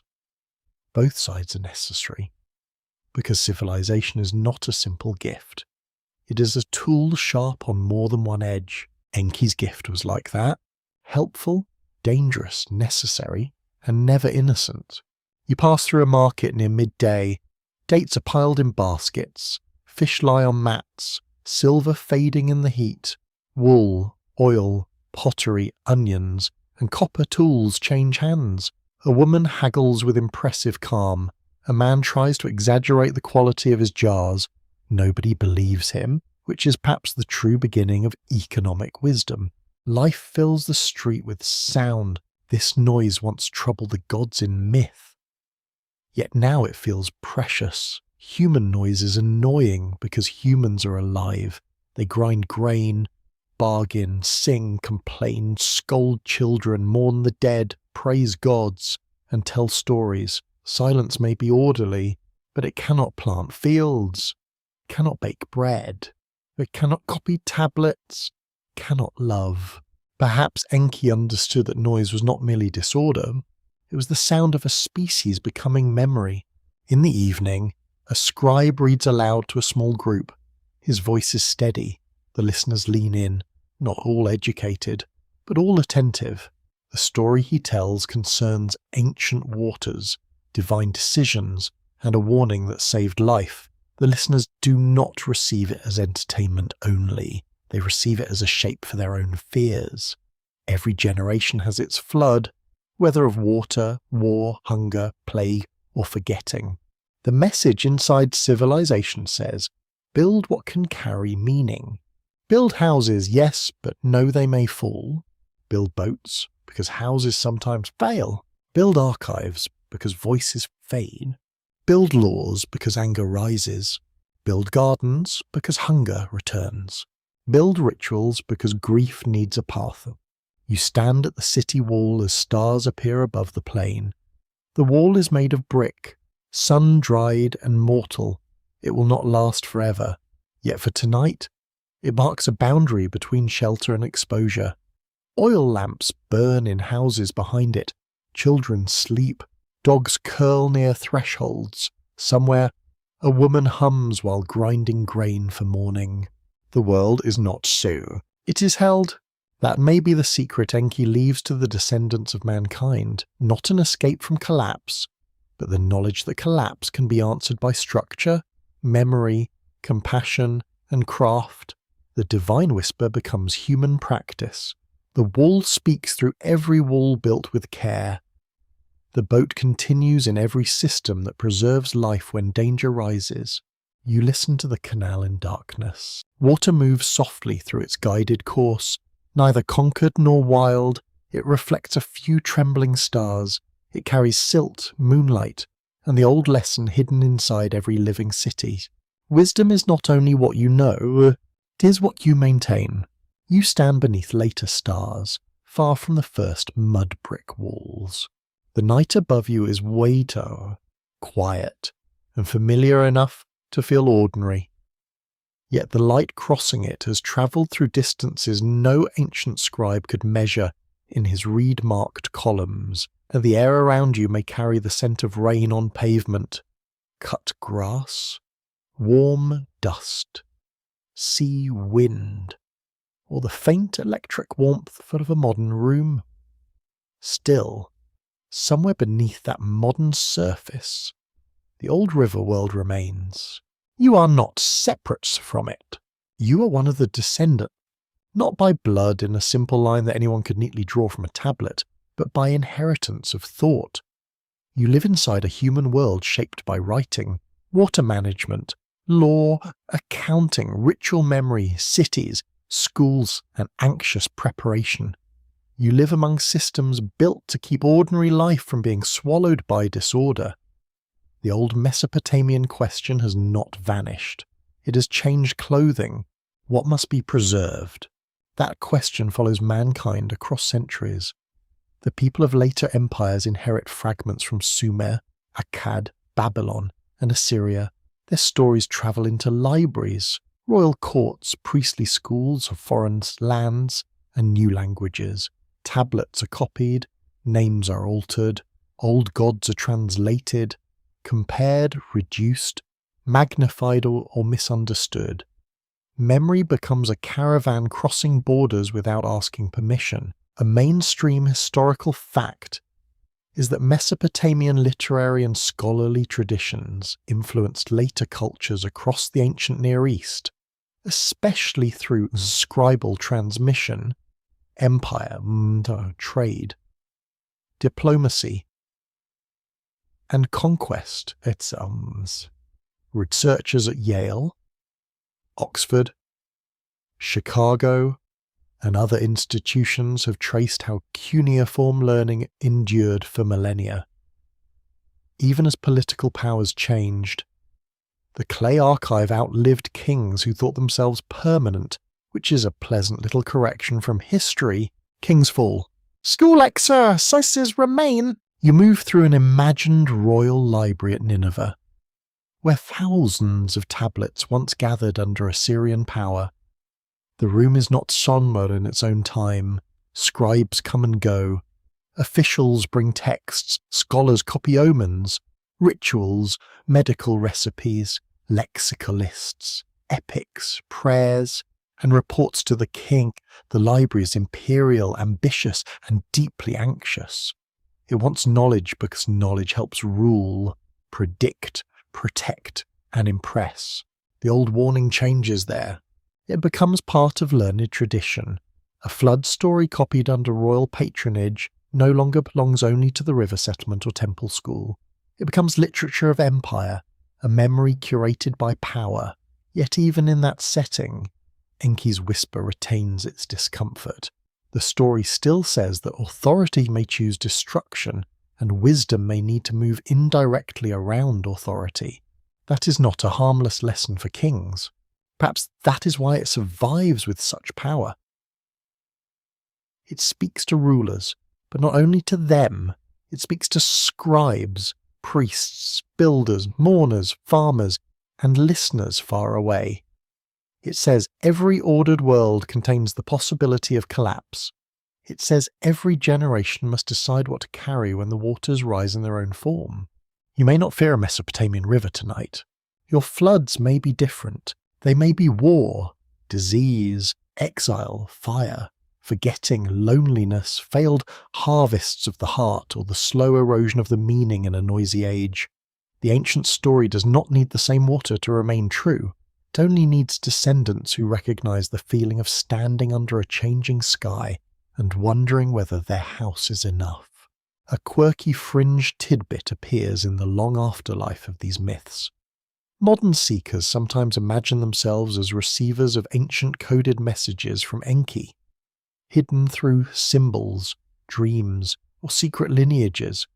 Professional historians do not accept such claims as evidence, and rightly ask for more than goosebumps in a dark room.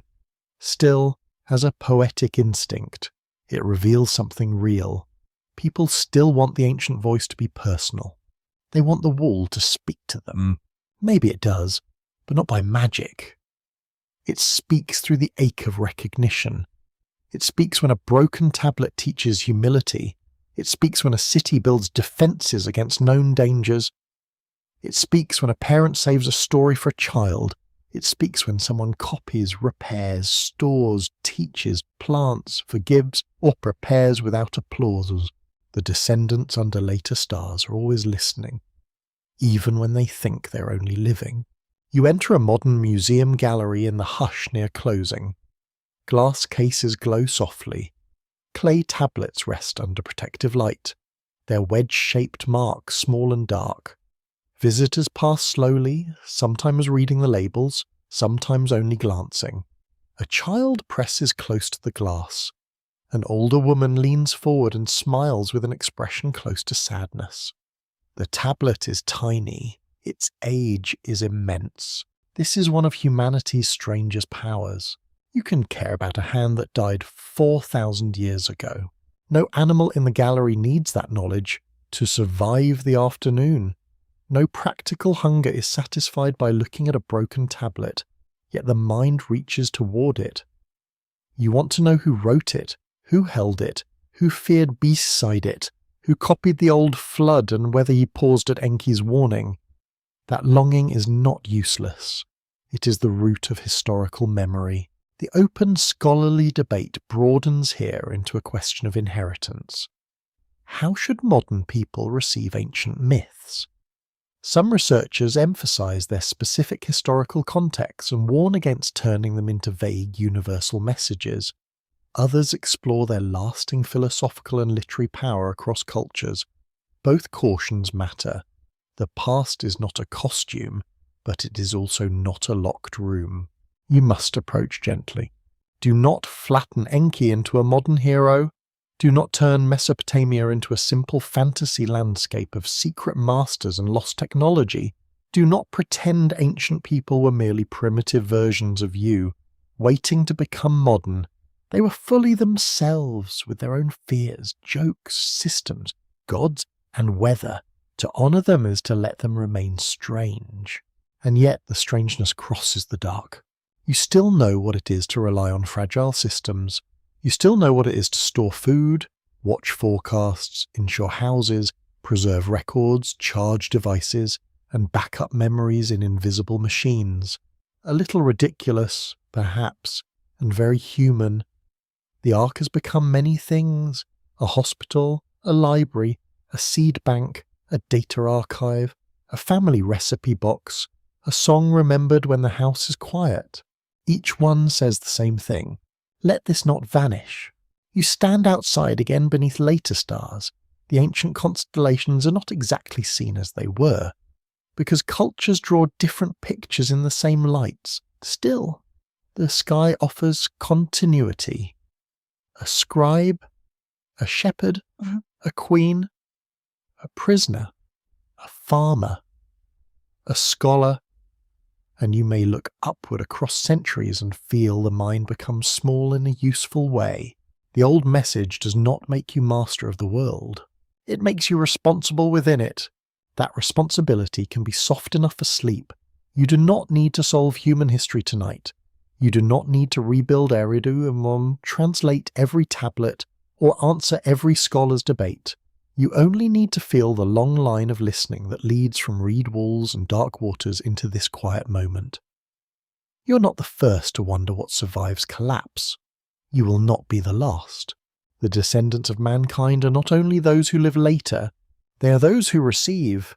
They receive warnings, tools, stories, wounds, songs, mistakes, and unfinished wisdom. They receive the memory that knowledge can save, but also burden.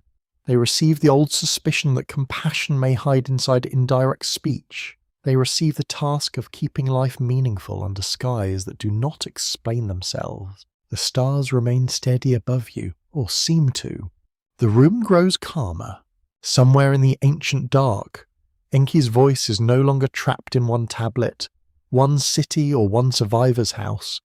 It has thinned into inheritance. It moves through every descendant who senses that civilization is fragile, memory is sacred, and the oldest warnings are not always behind us. They are beneath us. They are within us. They wait quietly like fresh water below the earth, until someone lowers a vessel and draws them into the night. The last words are never found on a perfect tablet. They gather instead in the spaces where clay has broken, where a line stops too early, where a divine name survives but the sentence around it has returned to dust. You stand over the fragment in soft light, and the missing part feels almost alive. It is not empty in the ordinary sense. It is a zilisen shaped by expectation. Your mind wants Enki to speak plainly. It wants him to leave a final inscription for mankind, then no, something polished, complete, and obedient to modern questions. Be wise, preserve life, or remember the flood, distrust careless power, or keep the seed, teach the child, or repair the canal. Listen when the wall speaks. All of these sound plausible, yet none can be lifted whole from a single ancient line and called the final message. The old world is not so generous. It gives fragments. The mainstream fact is that many Mesopotamian myths survive in incomplete copies, and modern understanding depends on comparing tablets from different places and periods. Scholars at institutions such as Oxford, Yale, Chicago, and Pennsylvania study these fragments through language, archaeology, and literary context. They often reconstruct damaged passages carefully, but responsible scholarship also preserves uncertainty where the evidence remains too thin. That uncertainty is not failure. It is part of the inheritance. You step into an imagined chamber where the survivor has grown older. The flood is no longer only an event. It is a smell remembered in sleep, a sound beneath ordinary rain, a dark pressure behind the eyes when clouds gather too heavily. His hands know work again. His household is rebuilt, fields have been planted, children have learned names for animals they did not see before the waters. Yet something in him remains turned toward the wall. He has lived beyond the warning, and that means the message has changed inside him. At first it was instruction, build, seal, gather, enter, endure, then it became memory. Tell, teach, mourn, offer, begin, now, in the older quiet of his life. It becomes something more difficult to speak. Perhaps it becomes restraint. He may want to explain everything to his descendants, but he cannot, not because he refuses, but because survival exceeds language. How does one describe the sound of a city disappearing? How does one explain why knowledge came to one household and not another? How does one speak of divine mercy without making it sound fair? Some truths do not become kinder when clarified. They only become heavier. A quirky fringe idea, imagined Enki's final message as a secret farewell to humanity, hidden in lost priestly tablets beneath the ruins of a sacred city. It is a compelling picture, very suitable for moonlight and dramatic whispers. Professional historians would ask for evidence, and the ruins would remain politely silent. Yet as an image, the lost tablet reveals a human longing for completion. People want the last words. They want that the ancient god to finish the sentence. But perhaps the sentence was never meant to finish. Enki's wisdom often works indirectly, through patterns rather than declarations. A wall speaks without being addressed to the man, a boat saves without explaining the dead, a plant promises renewal and vanishes with a serpent. A temple preserves instructions without naming every wound that made them necessary. The message hides in form. The open scholarly debate concerns how far modern interpreters may ethically extend ancient texts through imagination. Some historians warn that speculation can distort the ancient world and replace evidence with desire. Literary scholars and storytellers respond that mythic fragments invite reflective reconstruction. Provided the boundary between evidence and meditation remains visible, this tension matters deeply here, because Enki's final message is partly preserved and partly imagined.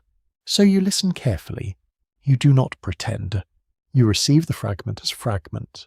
In the imagined room, an old man sits beside a low lamp. The flame is steady, and its smoke leaves a faint dark stain on the ceiling. A child sits near him, knees drawn close, waiting for the old story. Outside, night insects pulse in the reeds. A jar cools near the doorway. The smell of bread has faded, leaving ash, clay, and sleep. The child asks what the god said. The old man is silent for a while, not because there is no answer, but because every answer is smaller than the experience. He could repeat the command to build. He could describe the rain. He could speak of animals crowded in darkness. He could say that Enki saved the seed of mankind. All of that would be true enough, yet it would not reach the center. The center is this: humanity continues under borrowed time and partial knowledge. That is not a curse. It is also not a compliment. It is a condition. The old man may finally say that wisdom came quietly. He may say it did not remove fear.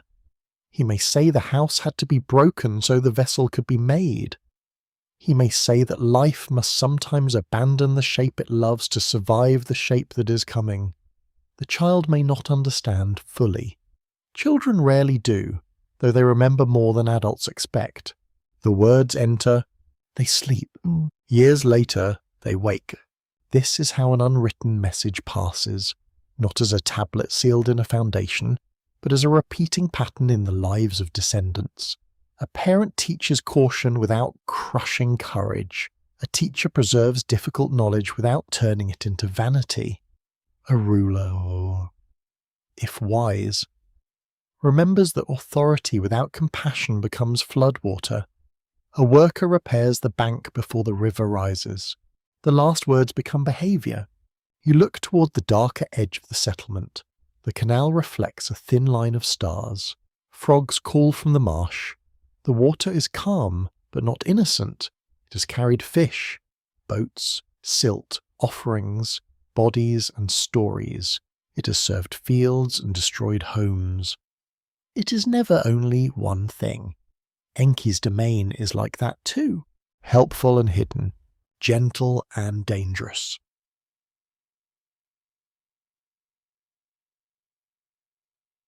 Necessary and beyond possession. Perhaps his final message to mankind is that wisdom must remain humble because it is never total. Even Enki, in the stories, works around limit. He knows, but he does not control everything. He saves, but not everyone. He speaks, but indirectly. His own message teaches the descendants not to worship certainty too easily.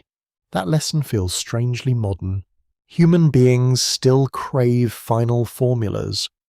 One law to fix justice, one technology to end hunger, one archive to preserve memory, one warning system to defeat catastrophe. Yet every system needs care, revision, compassion, and watchfulness. A boat neglected becomes a coffin. A law without mercy becomes violence. An archive without readers becomes dust. A warning ignored becomes prophecy. The old fragment knows this. It refuses to become a slogan. A council decrees, a royal inscription, or an administrative tablet might claim completion. Myth does something quieter. It surrounds you with images that keep thinking after the words end. Wall, boat, water, seed, smoke, serpent, city, tablet, child. These are not decorations. They are vessels of meaning, each carrying part of the message where no single sentence can hold it. You feel the night deepen. The old man in the imagined room closes his eyes. The child listens to the canal outside, perhaps hearing only water. Yet the rhythm has entered the household. Warning has become bedtime memory. Catastrophe has become instruction soft enough to repeat without breaking the listener. That is a mercy too. Not all truth can arrive awake. Some truth must arrive drowsy and wrapped into a story, so the heart can receive it without turning away. The last words, then, are never written because they must be lived by each generation. They belong to the one who senses danger early and prepares without applause. They belong to the one who preserves kindness inside systems of power. They belong to the one who teaches, plants, repairs, remembers, and admits uncertainty without surrendering to despair. You are not asked to solve Enki, you are asked to listen, and as the lamp burns lower, the unwritten message gathers itself within the quiet. It does not command like a king, it does not shine like a monument, it moves more softly, like fresh water rising through soil after long heat. Carry what keeps life human. Let what must change become a vessel. Remember that survival without wisdom is only delay, and wisdom without compassion is only another flood. The deep water does not vanish when the story grows quiet. It remains beneath the earth, beneath the city, beneath the bed of the listener, beneath every confident wall mankind has ever raised. You sense it now as darkness with patience inside it. Not empty darkness, not hostile darkness, but the cool, hidden reservoir of meanings that never fully rise into speech. The dream begins there. You're standing at the edge of a black pool, where no wind troubles the surface. Above it, the sky is crowded with stars, yet the water reflects only a few. Reeds stand motionless along the bank. Their dry stems touch one another, with a faint sound like fingertips brushing old clay. Somewhere far away, a temple bell gives one low note, then lets silence reclaim it. Enki's voice is no longer a command. It is an undertone. It moves through water, stone, dream, and memory, not trying to prove itself. It has passed through flood, craft, temple, archive, garden, debate, and inheritance. It has become less like a sentence and more like a depth beneath human life. The descendants do not hold it completely. They approach it, draw from it, mishear it, forget it, and return. That may be enough. The mainstream fact is that Enki remained one of the most enduring figures in Mesopotamian religious imagination. Later known widely as Ea in Akkadian and Babylonian traditions, texts preserved in great collections and studied by scholars at Oxford, Yale, Chicago and Pennsylvania show his continued association with wisdom, fresh water, ritual knowledge, creation, and protective intelligence. His presence did not end with one myth, it flowed through many. A god of deep water should do that. He should resist containment. You kneel beside the pool and see no face in it. That feels right. The ancient world has offered statues and seals, hymns, names, and epithets, but no final portrait that modern longing can own. Enki remains partly hidden.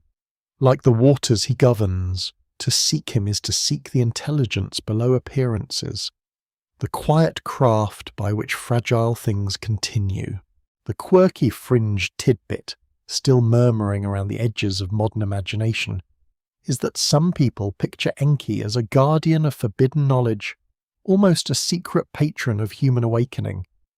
Historians would treat such claims carefully, separating ancient evidence from modern fantasy. Yet the attraction makes sense. Enki is difficult to leave behind because he gives mankind the most dangerous gift imaginable. Not power. Awareness. Awareness changes the listener.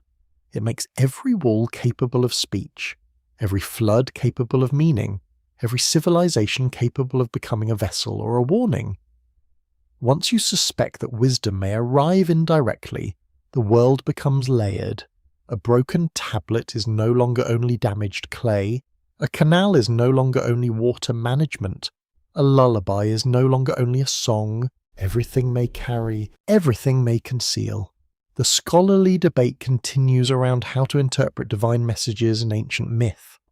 Some researchers read them as theology, others as political thought, others as a memory of environmental crisis, still others as literature shaped for scribal education. None of these readings cancels the others completely.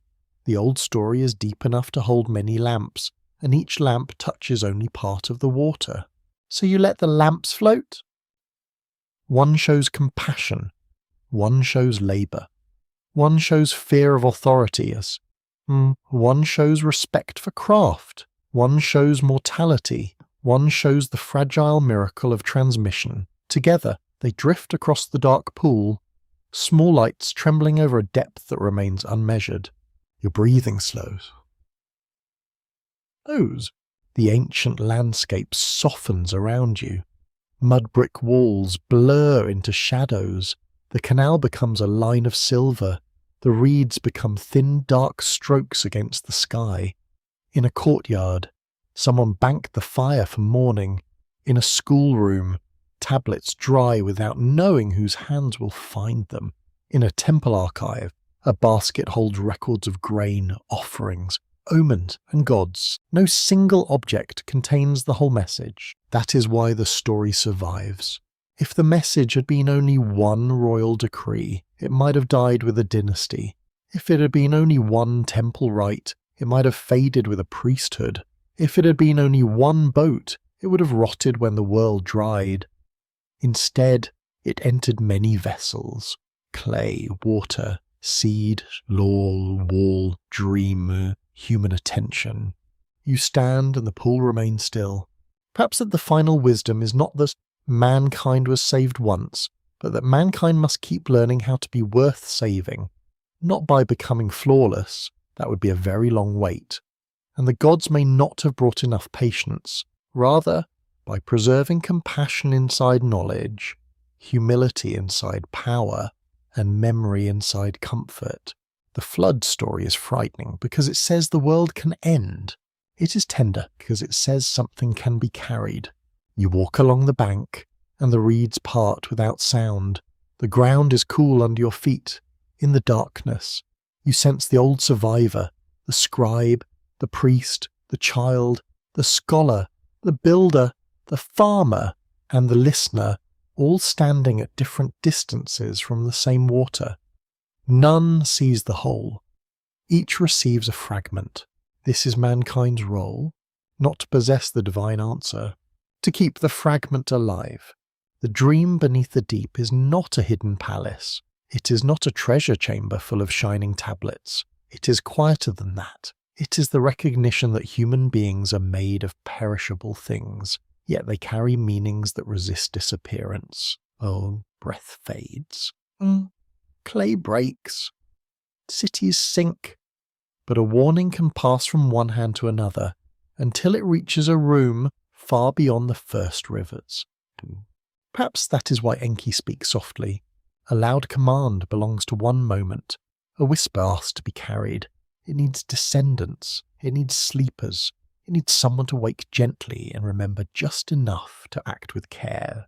The pool darkens further. The stars seem lower now. Water touches the bank with a small sound. Though no wind has moved, it is like a voice choosing not to become a word. You understand then that the unfinished quality is not a flaw, it is the form of the message itself. You are left with ambiguity, and ambiguity is not emptiness, it is room. Room for scholarship, room for imagination, room for caution, room for mourning, room for the quiet daily labour of preserving what matters, room for the possibility that Enki's final message is not behind mankind, sealed in ancient clay, but beneath mankind, rising whenever wisdom, compassion, and memory meet. The story does not close. The water remains, and perhaps the story is not yet complete. Now let the images soften.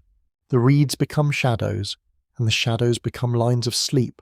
The dark water no longer asks for answers. It only holds the stars, calmly and imperfectly, the way memory holds the past. You do not need to follow every river tonight. You do not need to read every tablet, weigh every scholarly debate, or mend every broken wall of history. Let the ancient plain grow distant. Let the mud-brick city rest beneath the moonlight. The ovens are cool now. The canal moves slowly. The temple doors are closed. Somewhere, an old tablet lies in the earth. Not lonely, not lost, only waiting in the patient dark. The world of Enki returns to silence. But it is a gentler silence than destruction. It is the silence of water underground, of seed beneath soil, of breath settling into sleep. You may carry only one small fragment with you. Carry this. Wisdom does not always arrive loudly. Sometimes it comes through a wall, a dream, a broken line, a memory, or the steady work of human hands. It asks for care. Not certainty, it asks for attention. Not fear, it asks you to preserve what keeps life tender. The night is wide. Your room is safe. The old rivers flow far away, and yet their murmur has grown soft enough to become part of your own breathing. Let the story sink down now, past thought, past question, past the need to know. Enki's water is deep. The stars are quiet, and mankind, still unfinished, sleeps beside the clay. Good night.